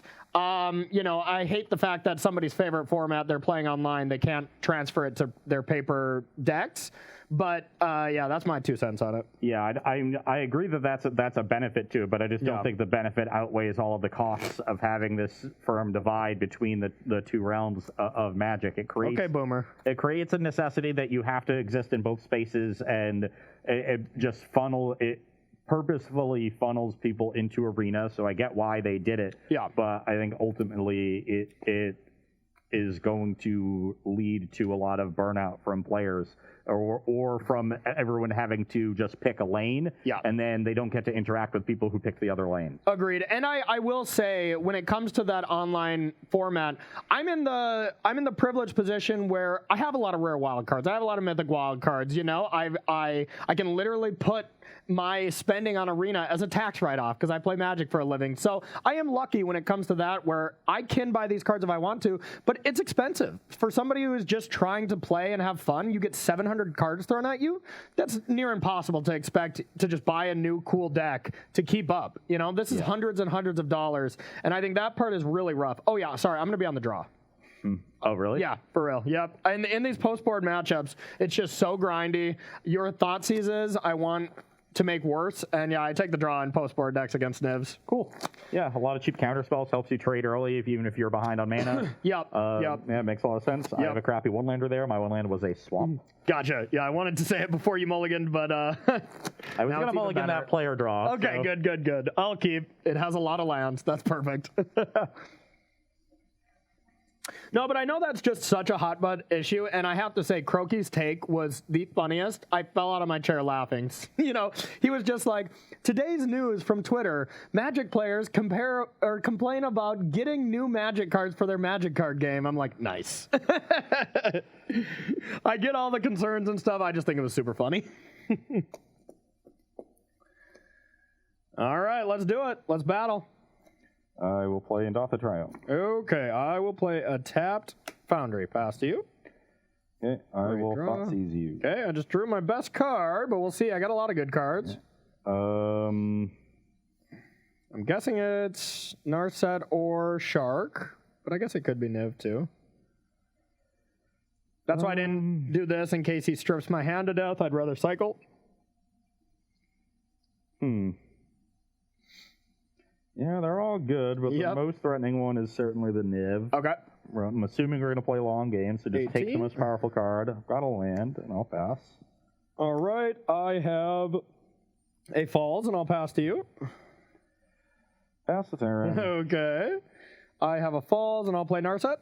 Resolves. And these are kind of why you take the draw. People that miss the land drops, it's brutal. So I'll activate. Whew, last card. It was 3 lands. Pass to you. End step, all Vanishing Verse. Okay. Okay. Hit it as Zagoth Triumph. Pass the turn. You're live. All right. I will iteration. Just going to keep setting up. Yep. Oh, 1, 2, 3. Oh, that was not good. I'll put this into my hand. Justice Strike in exile, and this card on the bottom. I'm gonna play a land. Let's go with a. I'm gonna play the Triumph, and I'll pass to you.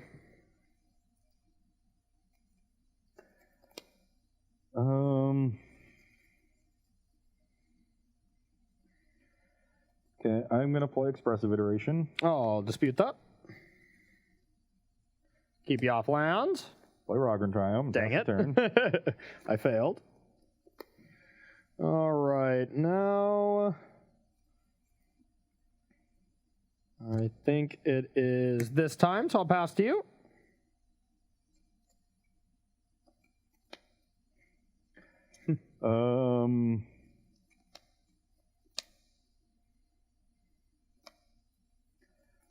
Okay, I'll Thoughtseize you. All right, there you go. What's it happen? Has another shark. Yeah, Okay. if I only had 1 shark, I would have cycled, but no, it's like whatever. I was lining up the beautiful play of next turn, land, Shark Typhoon, packed, 0/0 shark, go.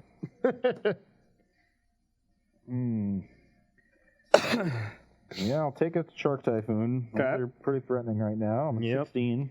Pass the turn. 3/3 shark. And draw a card. Untap. Yeah. And draw a card. Attack for 3.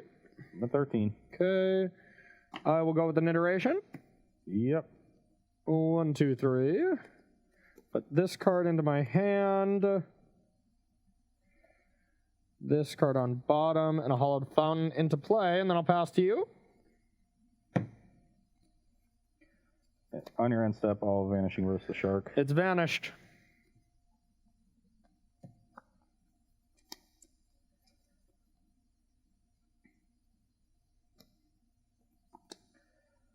I will go to 11 and buy Giganta. Okay, that's much better. Pass the turn. 11. Okay, I will untap. I'll take 2 and I'll pass to you. You're at 18? Yep.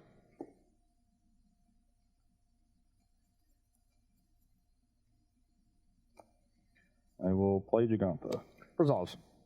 Play Rogren Triumph and pass. 5/5 shark. Yep. Draw. Untap. A draw. Take 2. 16. 5. I'm at 6.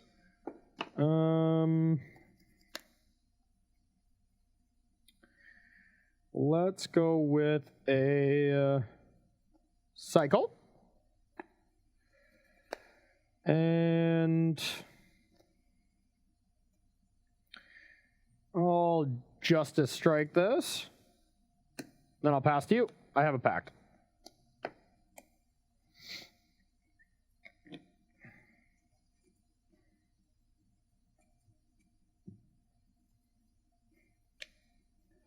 Once again, a perfectly sized Hydroid Crisis. I'll play a 4/4. Yeah. You get to draw. Bring me to 8. Yep. Draw 2. Yep. Resolves. Play a Summit and pass. Okay. Attack. I'll go to 3. No helixes anymore. Oh, I got a little bit better than that. So I'll take 2. I got a Niv Mizzet. So you're at 14. Then I'll Prismari Command. I'll deal you a total of 5. Yeah, that'll do. Yep. With the pack backup and counter spells, that one was looking good. Yeah, I mean, if I don't do anything, I guess I drew the veto off the Crisis. I would have just had one counter spell, so I'm like, you had no choice. I made land drops. You know, I got to play some stuff. That's exactly what I'm trying to do. I drew my sharks when I wanted them. You know, I gave you stuff in the early game to try to deal with Narset, stuff like that. Iteration to make sure I hit all my land drops. The person who stops making land drops usually loses in these post-board configurations. It's not any, you know, I mean, it's nothing that we're really reinventing here. It's just how these kind of control-ish style decks do post-board. Yeah. It's not maybe the most exciting unless you like these style of games, which I kind of do. But I ended up drawing a bunch of 1-for-1s, and you were drawing cards that generated card advantage and also making your land drops. Exactly. You needed your Niv. When you bought Giganta, if you played Niv there, I was generally worried because I wanted to have mana to cycle Shark the turn after. Didn't have memory lapse or anything, so I probably would have to pact, and then my Shark is delayed a few turns, and that was your window, but you didn't have it, obviously. Nope. All right, game number 3, and then we'll go to our next round. We're doing decent on time. Yeah, as long as we don't have another match that comes down to decking. Yeah, I think we'll be okay. They change a bit with Shark Typhoons being added, and you know, we get to get rid of all these bad cards, so we're not just going forever. Play draw? I will draw. Okay. If you're going to draw, I'll draw. Got him. It was just so I wanted to be on the play for this game. I'll keep. I only have 2 lands. Yeah, that's rough. All 5 of my spells are black, and none of my lands produce black mana. Josh, that's what we call not doing it. Some people do it, some people don't do it. Yeah, it's just Rogger and Triumph Breeding Pool. I had all 4 other colors. Yeah. 5 black cards. Yeah. You know, that will happen with the 5-color deck, though. I hate to warn you, but maybe that's not the deck for you, because if you have a window to get unlucky, you will, you know, like... It's been happening with every deck, so... Yeah, that's true. I have been seeing you shuffle a lot. I have been seeing you do that a lot more than put things here, and I like it. All right, Josh, we'll take one question here quick while he's shuffling up. If you got one. With Dragon's Rage Channeler coming to Historic, are there any decks that work particularly well without Mishra's Bauble? I think you're going to see that card really underperform what it's done in Modern and Legacy in Historic. It really is a product of all the cheap spells around it. Yeah, I would love to see Bauble banned in Modern, to be honest. That's the only card that I think just has supplied so many decks in the past. And yeah, I think it will be a lot worse. You know, not quite as good, but I think Ragavan's in there too, though, so it'll still be played, but it won't be as powerful. I'm with you there. Okay. Excuse me. Which land do I put back? I guess I just put this one back. This one sucks. Okay. Pass to you. I will play a Rogren Triumph. Copycat. All right. Actually, I'm going to play a Savai Triumph. In case I draw a discard spell next turn. Okay. I'll play a land and I'll pass to you. I will play Rogren Triumph. Okay. I will play a Sulphur Falls and I'll pass to you. I'll play Zagoth Triumph. Okay. End step, I'll cycle. Yep. Untap draw. All right. I will take 2. You're at 18. And go for a Narset. Resolves. I will activate. 1, 2, 3, 4. I'll pick Pact and I'll pass to you.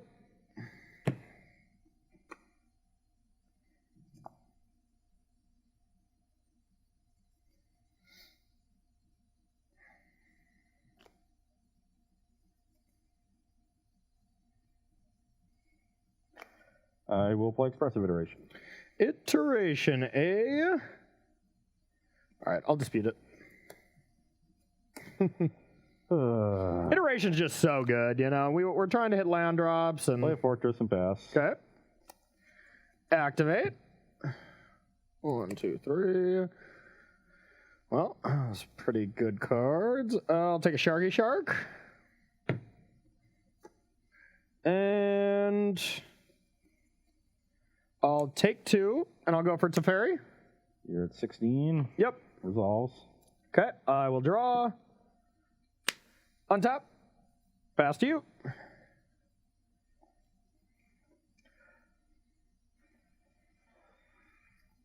Inquisition you. I'll memory lapse it.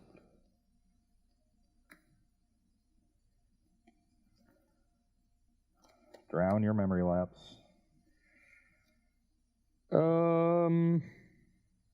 Okay. This is mainly to avoid having to draw this Inquisition again. Yeah. I had this drown as my counterspell early, and it literally did nothing. Yeah, I'm debating. How many cards you have? 4. Okay. So I can take Pact or Prismari Command. Yep. I gotta take the Pact. Yep, makes sense. I was thinking about doing it, paying Pact, and then I could Prismari Command, make you discard, but not really worth it. I'll play a tap Sacred Foundry and pass. Draw.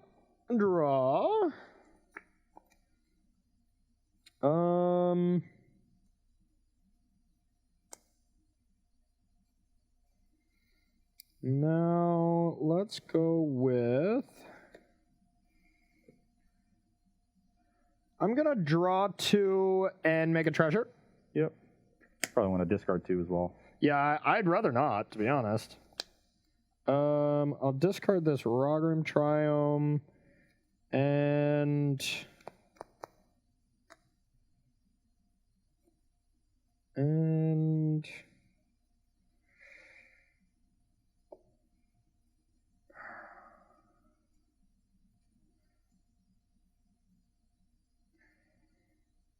this retreat. I have a shark. I will play a Search for Azcanta. Yep. I'll play a Rogrim Triome. I'll untap 2 and pass to you.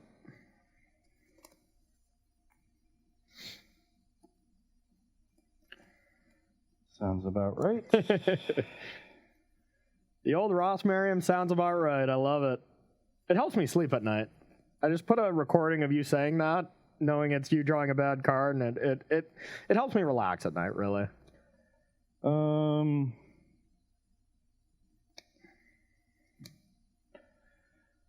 will play a Water Grave tapped and pass the turn. Upkeep. Trigger. Trigger on the stack. Cycle Rogrim Triumph. You got it. Yeah, I can't do that during your turn. Sounds about right. Good? Yep. All right, I'll definitely keep that card. Transform. Draw. Draw a card off Teferi. Wow. Okay, maybe I shouldn't have kept that one. 5, 6. Then I will cast Expressive Iteration. Bless you. Yep. Okay, 1, 2, 3. This in exile. This to my hand. This on bottom. Take 2. Go to 14. Cast Niv Mizzet. Yep. Just whipping threats at you. And then untap 2 lands and pass to you. Threat. Yeah, you're dead. My hand is just still broken. Yeah. I have a Hydra Crisis against Justice Strike. It was never going to ever be bigger than Shark Typhoon because Corey was on the play, and you haven't netted an extra land anyway. Yeah. I couldn't get it down before the Narset came down. Yeah. I literally kept 3 lands in these 3 cards and just drew all lands the entire game. Yeah, and I have just, this is already unbeatable. Yeah. That was pretty unbeatable at the time. Now that's unbeatable. The static's unbeatable. I drew quite well. And honestly, I just kept 5 landers both games. Post-board games, and that's what you want, you know? 5 landers in these control matchups is a snap key. It doesn't even matter what your other cards are. Yeah, I think I kept 4 lands in 2 of those cards. I drew 1 spell. Yeah, see, what are you complaining about? I had a 5-lander and put 1 back. But yeah. Yeah, it just feels like if I don't draw the discard early, you have such a huge advantage with more disputes. Yeah. I guess I didn't find a veto. Like, vetoes and discard spells are what I was looking for early. Yeah. And I just never drew them in the post-board games. I think pre-board, you're heavily favored because I have a lot of dead removal, and your Niv Mizzets are just insane. And the same stuff happened pre-board where you got ahead early, but because your deck was so filled with dead cards, I was able to claw my way back into it and just run you out of threats eventually. Yeah. I also drew a Niv Mizzet for the only time. Yeah. Usually when your deck is named after a card, you want to resolve that card.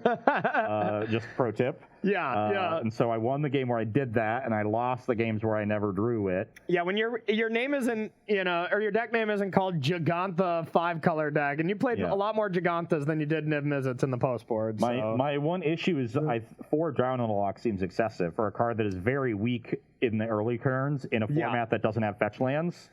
Yeah. So that I think is a problem, and I would rather see some other mix of something in there. Yeah, and it's interesting because there's not many Dimir cards, so that's what I get. It's trying to hit that Dimir guild, and it is great. Like, they were great in late game, but early game, I can just see you getting run over. And also, did I see no bindings in this list? No, they're playing Mortality Spear instead of Binding. Okay, Binding I think is insane with all those triumphs. You just get to choose your color and stuff, but yeah.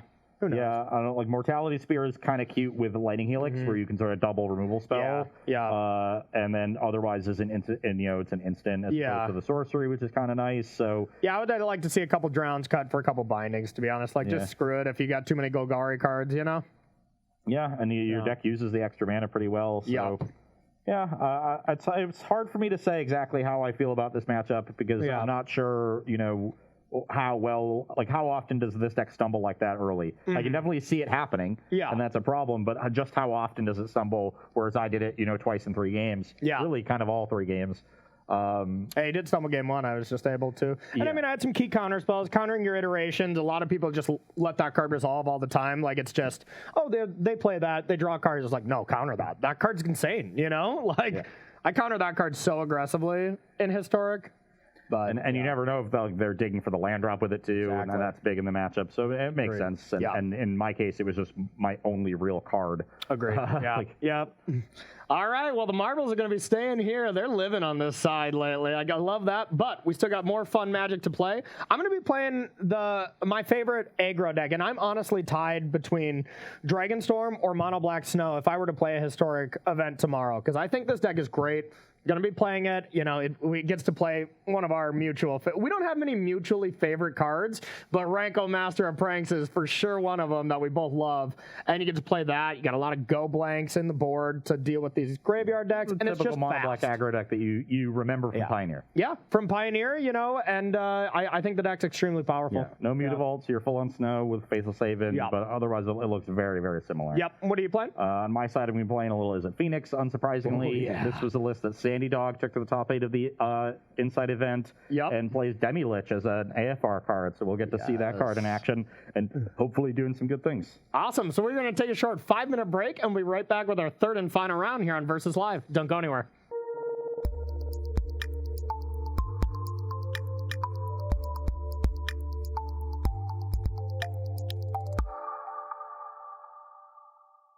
Welcome back to A Versus Live. I'm Ross Merriam. And I'm Corey Baumeister. And we've got Josh in the booth. Say, what's up, Josh?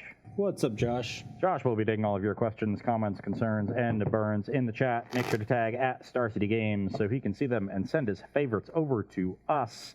We are continuing to play Historic in the post-Brainstorm world today on Versus. Yep. So far, some close matches, and hopefully another one to finish out. I will be playing my favorite deck of the 3, of course. Izzet Phoenix. Anytime I can get some my Thunder Chickens back on the battlefield, I am happy. But this time featuring a new card from AFR, and that is Demi-Lich, which gives the deck a little bit more grinding potential, just greater access to all of its removal. Really just much more of a late game, and it's generally important for the Phoenix deck to do that because your explosive draws come from your Phoenix draws. Yep. And so you need to supplement that with something that comes together. Demi-Lich is another card that uses the graveyard, which can be a little dicey if people have graveyard hate against you. But you can also just cast it from your hand, so it doesn't get completely shut down by the graveyard. Same with Arclight Phoenix, which is nice. Yep. But I'm just excited to see how that works. Otherwise, this is a pretty, stock Izzet Phoenix kind of deck. We got some cantrips, we got some cheap removal, we got some other threats in Sprite Dragon, Stormring Entity that are pretty commonplace here. and should be able to, contain you early and then look to turn the corner with bigger threats. Okay, I love it. And I'm going to be playing Mono Black Snow Aggro. Definitely the best aggressive deck in the format. I think this matchup is extremely close because Izzet Phoenix is supposed to be good against creature decks since it has so many, pillars, stuff like that, to exile these creatures. So it's a good matchup, but I also have a lot of disruption to stop you from getting those play 3 spells, get back Arclight Phoenix turns, because I just kind of slow you down while still pressuring you. So I'm a big fan of this deck. It's between this and Dragonstorm of what I would play in a tournament if I had to play one tomorrow. Okay, well, let's see what it does. We need, we have an idea of what this deck does because it's so similar to the Pioneer list, but it's just really nice to have a deck that is so consistent, puts pressure on you, is resilient to removal, and has, good disruption in matchups where you need that. Exactly. All right, and you like yours? Guessing you want to go on the draw to keep up the... No, I will keep this on the play. Yeah, I'll keep mine as well. It's pretty decent. I'm going to play a mountain and pass. Okay. I will play the bones, and I'll pass to you.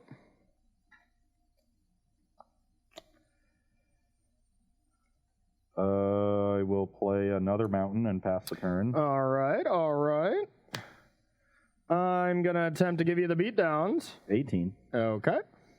And now let's go with a Faithless Haven and a Skyclave Shade. Pass to you.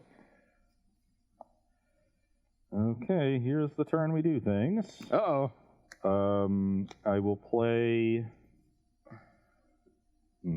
How do I want to do this? I don't like doing things.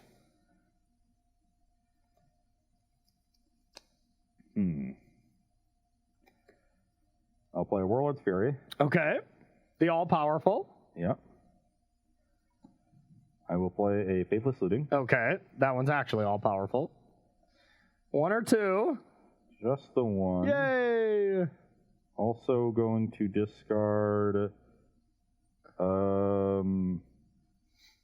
Mystical Dispute. Okay.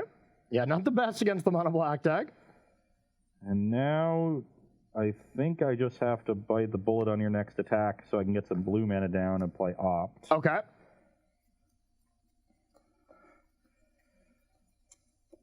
Not surprised about that. Yeah, Arclight's gonna be coming to hang. Looks like.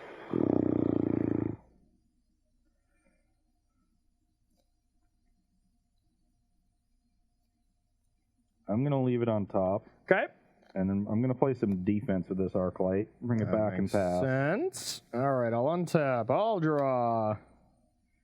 Since both of my creatures come back pretty easily as well, I'm still just going to jam. Force you to be able to play with 3 more spells. Yeah. I will take the extra damage here to force you to use your mana. Okay. So block Outer Bones and take 3 to 15. Okay. All right, we got 15, just to 20, right? Yep. Okay. And then post-combat, I'm going to... So I could just bring back the bones, but I think I can do better. So let's go with these 2 creatures, and then I'll pass to you.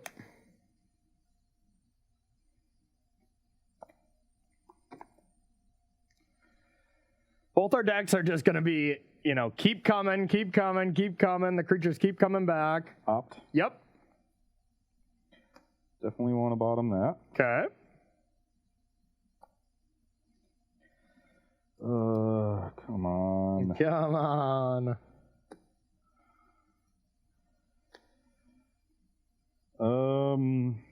I think I want to go for it here. Let's Warlord's Fury. Okay, I like it. Okay. We got it. there? Yep. Needed a land of any kind that entered untapped. Okay. I'll go to 13 for Steam Vents. Yep. I will shock the Knight of the Ebon Legion. Makes sense. I will shock the Skyclave Shade. Okay. I will cast a free Demi-Lich. Okay. And then I will return this Arclight Phoenix. That's pretty gross. Now at 13, I think we can get aggressive. So I'll attack. I'll go to 17. Pass the turn. That's disgusting. Yep. I could and it returns it when you attack? Like you get to play something for free, right? Yeah. Okay. I have to pay the costs of the spell, but... Yeah, okay. Yeah, that's completely obscene. I will attack for 3. I'll go to 10. Then I will play a Faithless Haven, play a Skyclave Shade, and play a Scrounger and pass to you. Would have loved to kill Demilich there, but I did not have the ability. But you do just get to cast it again. Your deck has inevitability, but so does mine.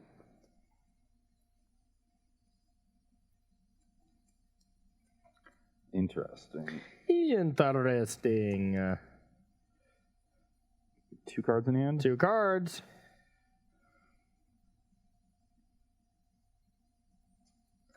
That's awkward.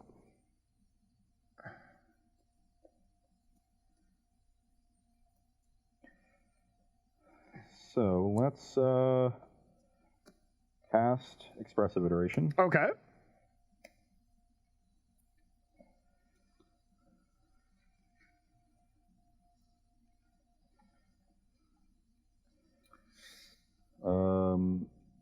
Exile Sulphur Falls, card in hand. Okay. Play Sulphur Falls. All right. Then I will attack and shock a Skyclave Shade. Okay. I can't block, so I will take 7, go to 10. 10 all. Yeah, 10 all. But both creatures require you to have 2 mana to recast them from the graveyard, but the Skyclave Shade also requires you to have made a land drop. True. So I figure I'll kill that instead. Makes sense. And then I am dead right now on board because of the Haven. So let's play Storming Entity as a blocker. Okay. And scry 2. All right. Yeah, and now I'm going to be dead on the Crackback unless I can do something. And I think this card is fine to leave on top. All right, we need a good one. Ooh, that was a good one. Is it good enough? So 7, you can bring back a shock with Demilich. So I realistically can't deal myself any damage. And I have to deal with the creature as well.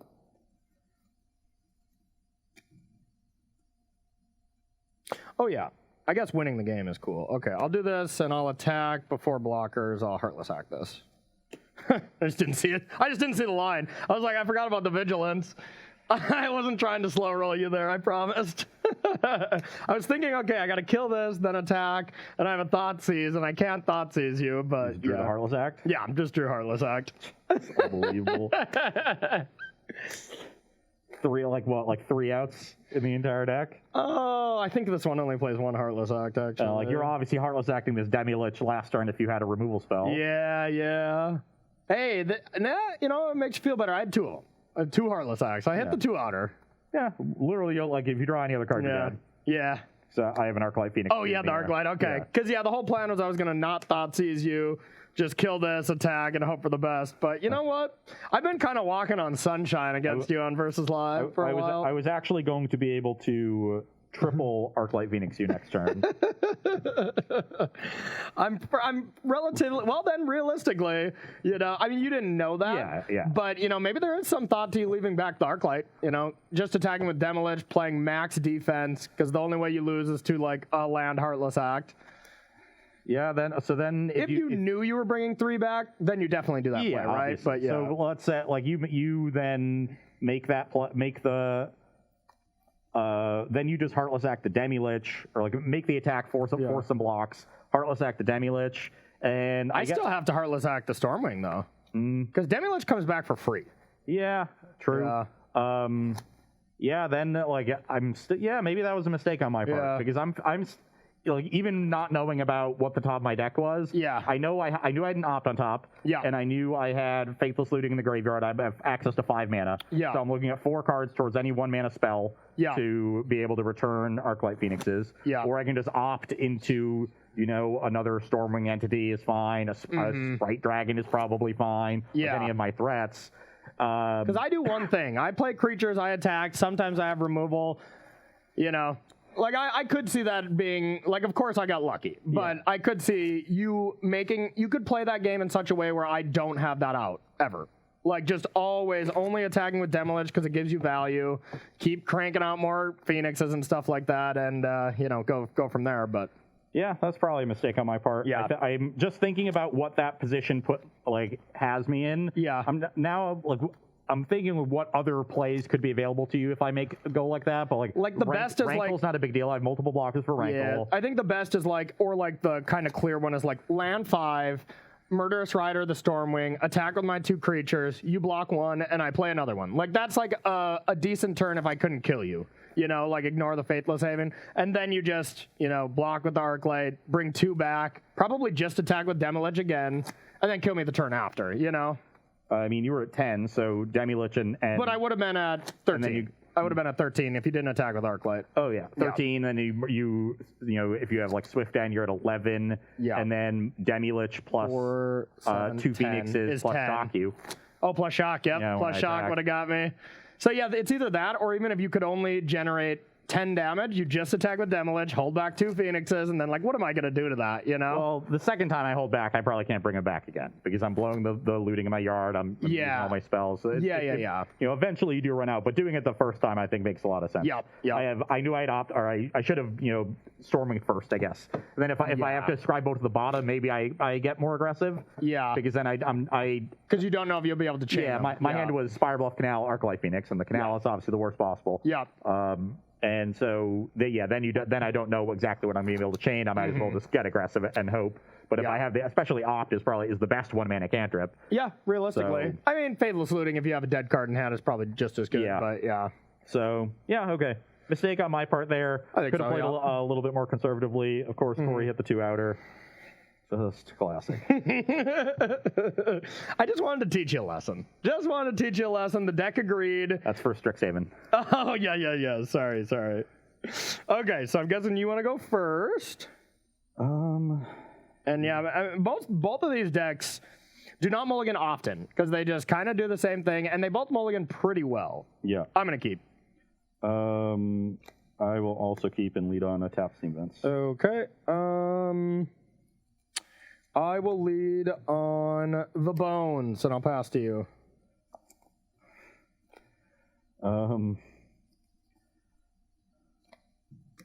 will play a mountain. Okay. And pass. All right. I will untap. I'll draw a card. That's an awful draw, but I'll attack. I will shock Gutter Bones. Okay. The Bones is shocked. And then I will Thoughtseize you. I have a feeling I know which card you're taking. Yes. Get that Arclight Phoenix out of there. Yeah, I'll take that. Easy storming there. Yeah, and then I'll play a Dreadwander and I'll pass to you. What are you going to cast this turn, bud? I'll play Expressive Iteration. Okay, good call. No lands. No way. No way. You're so unlucky. Man, you better get this out of your system before Halloween when we got the Invitational coming. Oh, my God. You can go. Oh, my God. Don't leave the extra spell in my deck in case I shuffle at some point. I'll attack. I'm at 18. All right, Bones is back. Pass to you. Unreal, Ross. Unreal.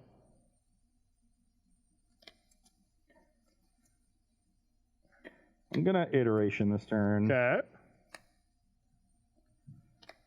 If you get no lands again, we might as well just cancel the show. We might as well just head out of here. Okay. God, you're lucky. This Sulfur falls. Yeah. Pass the turn. Okay.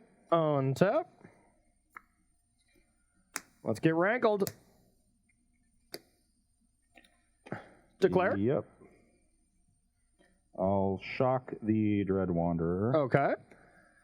Now, I'm definitely not going to choose discard or sack a creature. You're going to take 5 to 13, and then I just do the math if drawing the card is fine. You're probably out of it now, essentially, where drawing a card isn't super detrimental. So you'd be at 12. My hand doesn't have a lot of action. So, yeah, I'm going to we just lose and draw. 17 to 12. And then pass to you. Why don't we start this turn with an Iteration? Good call, good call. Mix it up, mix it up. Okay, that's a cool one. Let's exile Lightning Axe. Okay. That is a good one. Play another Sulphur Falls. Lightning Axe the Rankle. Discarding Arclight. No. Shock the Gutter Bones. No. Return Arclight. And do I want to attack? You could have another Rankle as the punishment. But I do need to... I'm not going to be able to play a control game in this matchup because of all of your threats coming back. So, yeah, I think I'm just going to get in there. All right, I'm at 14. Yeah, 14, 12. You can go. That was pretty good of you. And now you have 4 cards. Yep.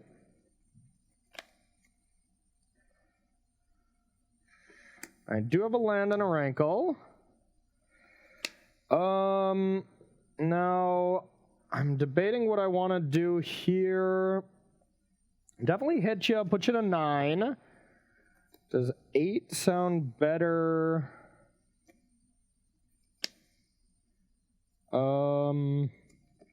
Yeah, all right, we each draw. 8 to 13. 8. And I'll play the bones. Pass to you.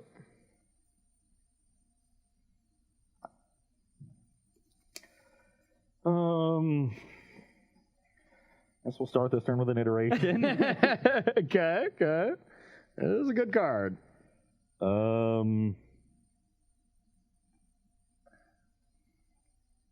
I think a lot of people are too coy with their rankles.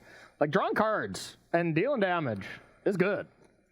But who knows? I might have just drawn you into that Lightning Axe last turn, and it cost me essentially the game. So who really knows? But I guess you know. That one there. Exile this Faithless Looting. Okay. Play a mountain, cast the looting. Okay. Discard Steam Vents Demi-Lich. Okay.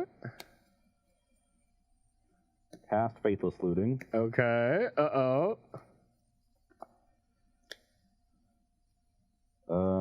Discard 2 lands. Those aren't Phoenixes. Then I'll play a Warlord's Fury. Okay. First strike or something, right? Yep. Yeah. And then I'll play a free Demi-Lich. I got to exile 4 instant or sorcery cards. Yep.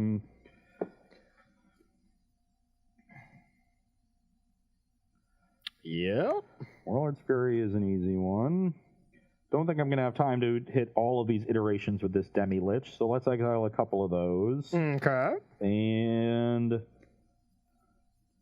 probably not all 3 shocks and this Lightning Axe, so just give myself the most options. Okay. Would you like to attack with your Arclight Phoenix? I mean, I'm probably just getting the Arclight Phoenix killed, and then you have me sack my Demi-Lich, because that's exactly how that would go. But I do think I want to play defensively now, and I'll pass. Gotcha. All right. Attack when I shouldn't, don't attack when I shouldn't. Yep. Everything wrong. I was really hoping you attack last turn, just because I just had Rankle. But yeah, I have land, Heartless Act for that. And then I can't really attack with Gutter Bones. I wish I had this Faithless Haven earlier. So I will attack. I'll go to 5. Let's do all the modes. 5. So you're going to go to 4. I'm going to go to 12.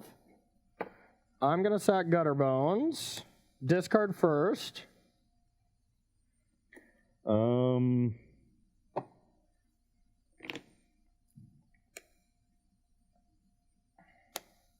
and then we draw. Then I will play Gutter Bones, and I don't know if it really pays to return one or the other. I think Dreadwander is harder to return, so I guess we'll go like that, and I'll pass to you. And I hope I don't... Yeah, I guess you need all the Phoenixes. That's pretty unlikely.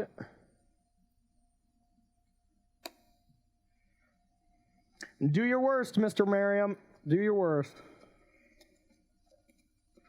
Your worst probably involves this, but probably not in your main deck.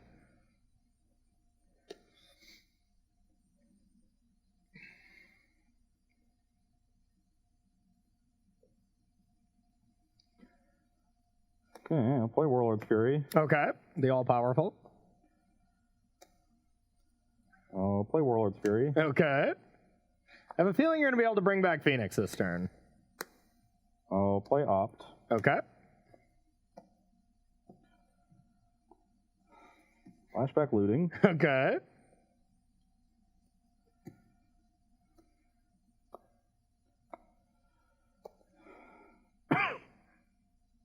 Only hit enough to stay alive. Okay. That's good.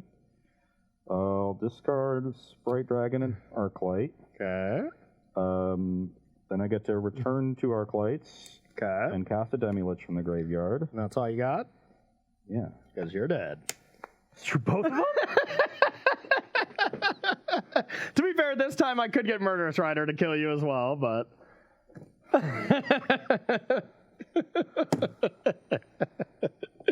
That I got? Okay, you're dead.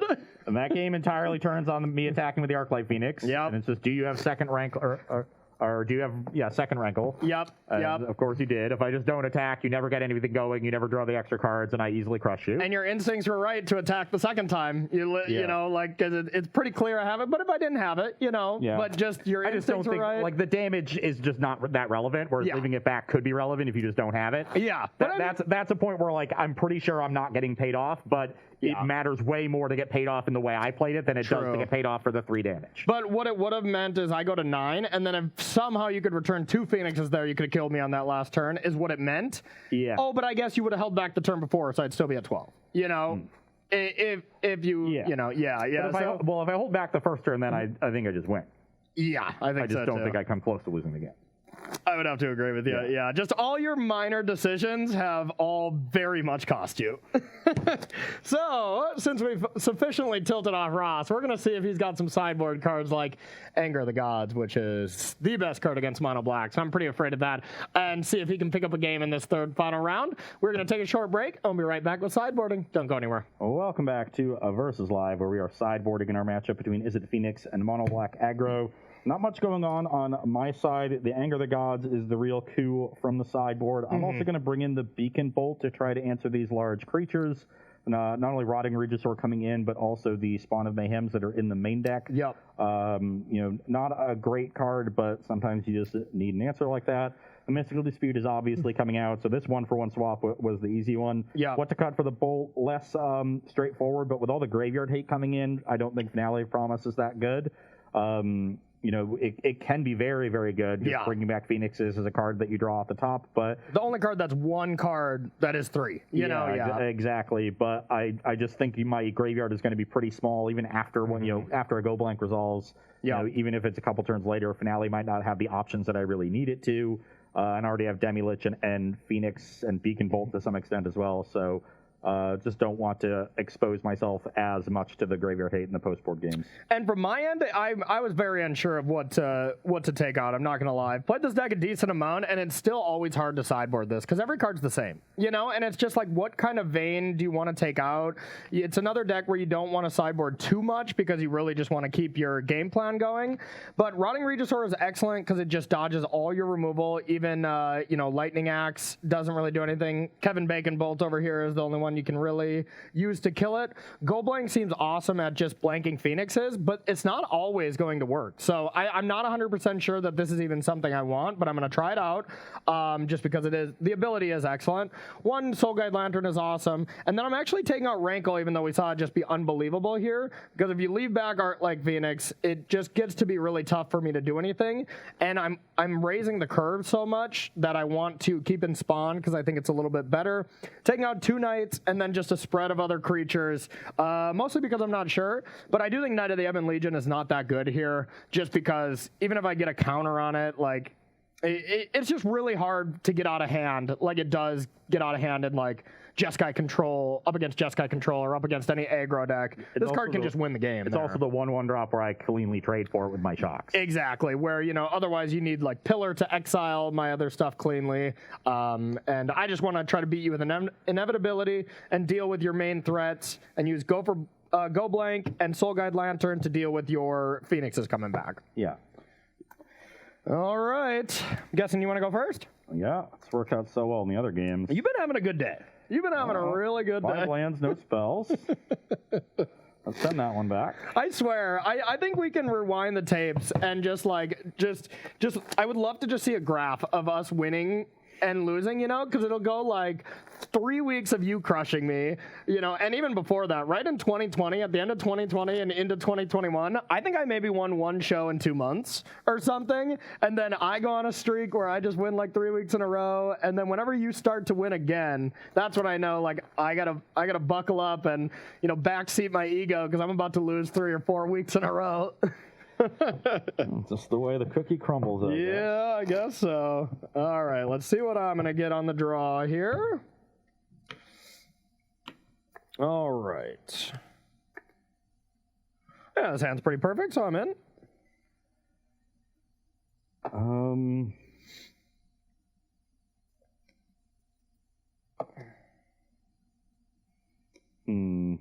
Yes. Am I gonna be able to play this card? I don't think so, so let's put it on the bottom. I'm curious what it is. I will play a Lava Glide Pathway and pass the turn. Okay. I'm going to go with a Thoughtseize. I'll go to 18. Okay, so you were thinking of lightning axing me. Faithless Looting is also pretty good, but yeah, I'll take the axe. And I'll pass to you. Axe just deals with too many good creatures. It's a good draw. I'll get in for 1. Beatdowns. It'll put you to 17. I'm at 20. Yeah, I'm at 17, you're at 20. Yep, pass the turn. Okay. I have a pretty weak turn, just a bones. Pass to you. All right, this is the turn where a lucky man would be bringing back an Arclight Phoenix here. Faithless Looting, counter on Dragon. Yep. I'll discard Arclight Phoenix Mountain. Okay. I'm afraid. Play another Lava Glide. Play Storming Entity. Yeah. Didn't hit spells, but I hit a good threat. Second best, yeah. Now I've got the best possible on top. I'll get in for 2. Okay. You're 15, you're up. Oh, this is not turning out great.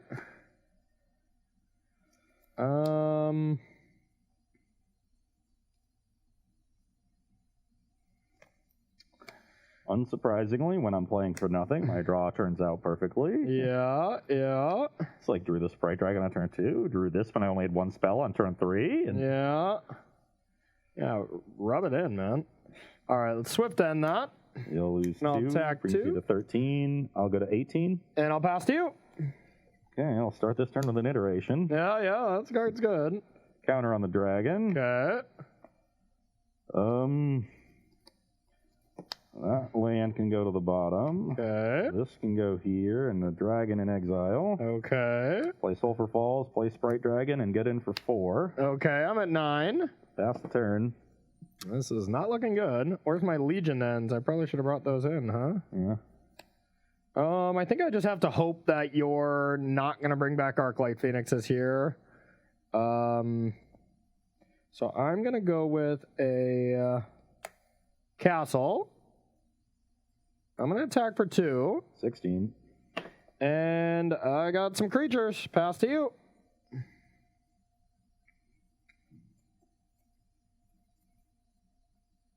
Spawn.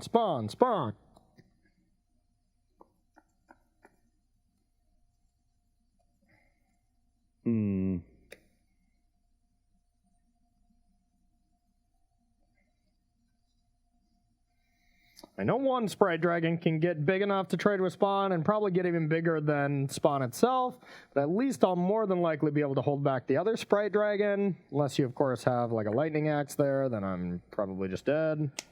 Let's start this turn by flashing back the looting in the graveyard. That's what I figured. Get counters on these dragons. All right. Draw 2. Okay.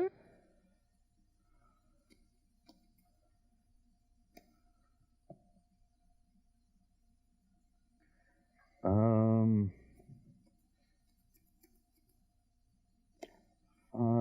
9, 11, 12. These are not particularly good draws. Good. Good.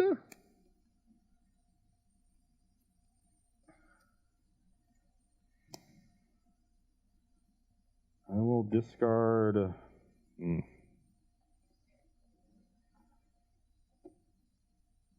Sprite Dragon, Faithless Looting. Okay.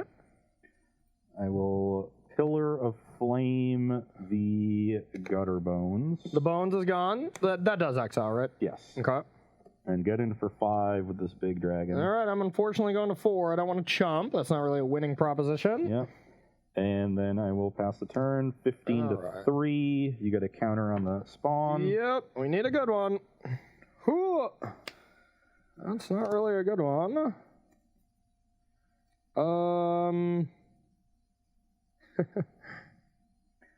Swift End now not so good. It would be a swift end for someone. All right, well, oh, never mind, I'm just dead. Because of the other Sprite Dragon. Yeah, I mean, I had Go Blank, and it just was never good. You know, so, yep, you got me. Yeah, Go Blank's not going to do anything. Go Blank would be a blank. Well, what do you think? You want to squeeze in a pity game to play one more? Sure. All right, we got a little bit of time. We'll play one more. This one's 2-1. At least you could try to even it up.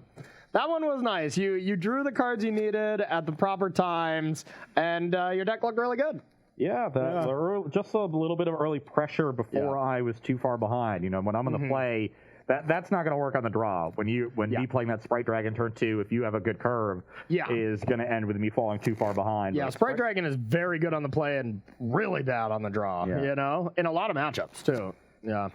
So worked out really, really well there. Drew it on the exact right time and just kind of sit there and contain you a little bit. Didn't even have to do too much of that because your draw was a little slow. Yeah, and I'm just starting to think, like, if that Go Blank was a Rankle, you know, I get to play Rankle, I get to attack with it, and you either, block, or I sacrifice it, or I sacrifice a Bones or whatever, and you still have to get rid of one, and then I at least have a blocker. He probably had something to kill me anyways, but... I just had another looting in my hand to at least get size up again, so I'm still bigger. Yeah. And force a chump.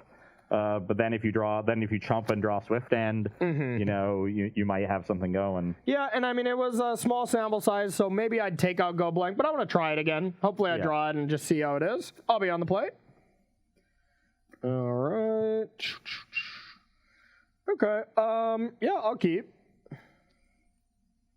Slightly awkward, but pretty good if we hit what we want. We just got done talking about how Sprite Dragon is so much worse on the draw. And you have them on the draw. I have 2 of them. Yes, nice. This hand just doesn't interact. I'm just going to get run over. Yep, okay. Josh, you got one last question from our lovely audience? Empty for now? All right, perfect. Everyone's just at home weeping for you, for your bad draws. I keep trying to draw Gutshot and Manamorphose, and I'm not doing it. Yeah. It feels very unlucky. Yeah, Gutshot and Manamorphose seems like they'd be great addition against my basically all X1 toughness, tribal deck. I want to be able to get my Sprite Dragons really big, really quickly, return my Demi-Liches early. Turn 2, Stormwing. Yeah, you really should be playing Manamorphose in that deck, I think. It's probably in the Historic. It's probably in the next Historic expansion, I would imagine.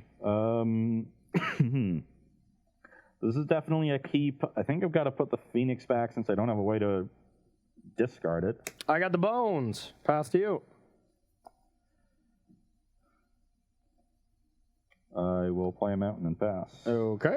Oh, I will draw. That was an excellent draw. I'll attack for 2. I'll shock the Gutter Bones. How dare you? And I'll play this. Pass to you.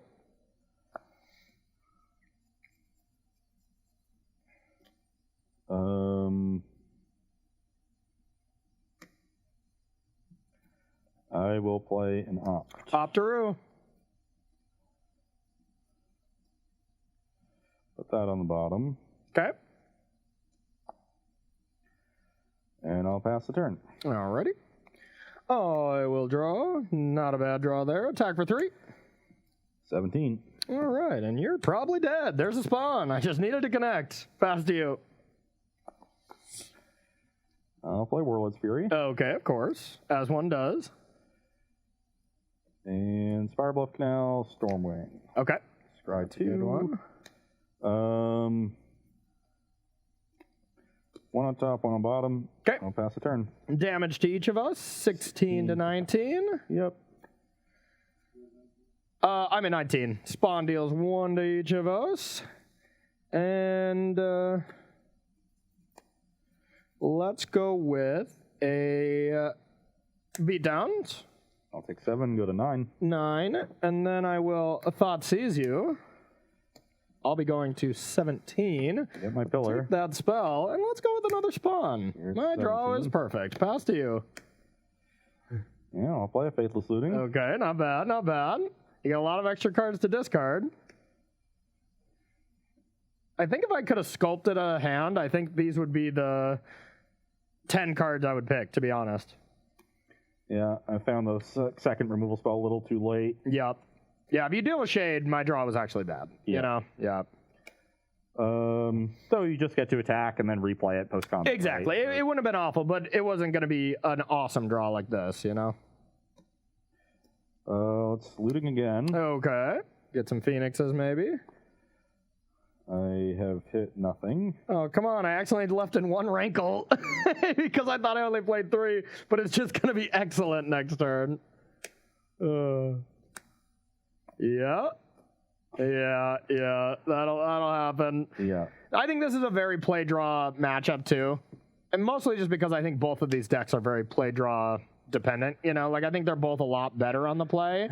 And it's not like they fall off on the draw, but definitely better decks on the play. Yeah, and they're both, you know, you're such a polarizing deck being the low to the ground aggro deck that if my draw doesn't come together, I just get run over. Agreed. And it came together in, you know, game 3, it didn't come together there. Yeah. The other 2 games where sort of come together were very close, and I got punished on a couple judgment calls. Yeah.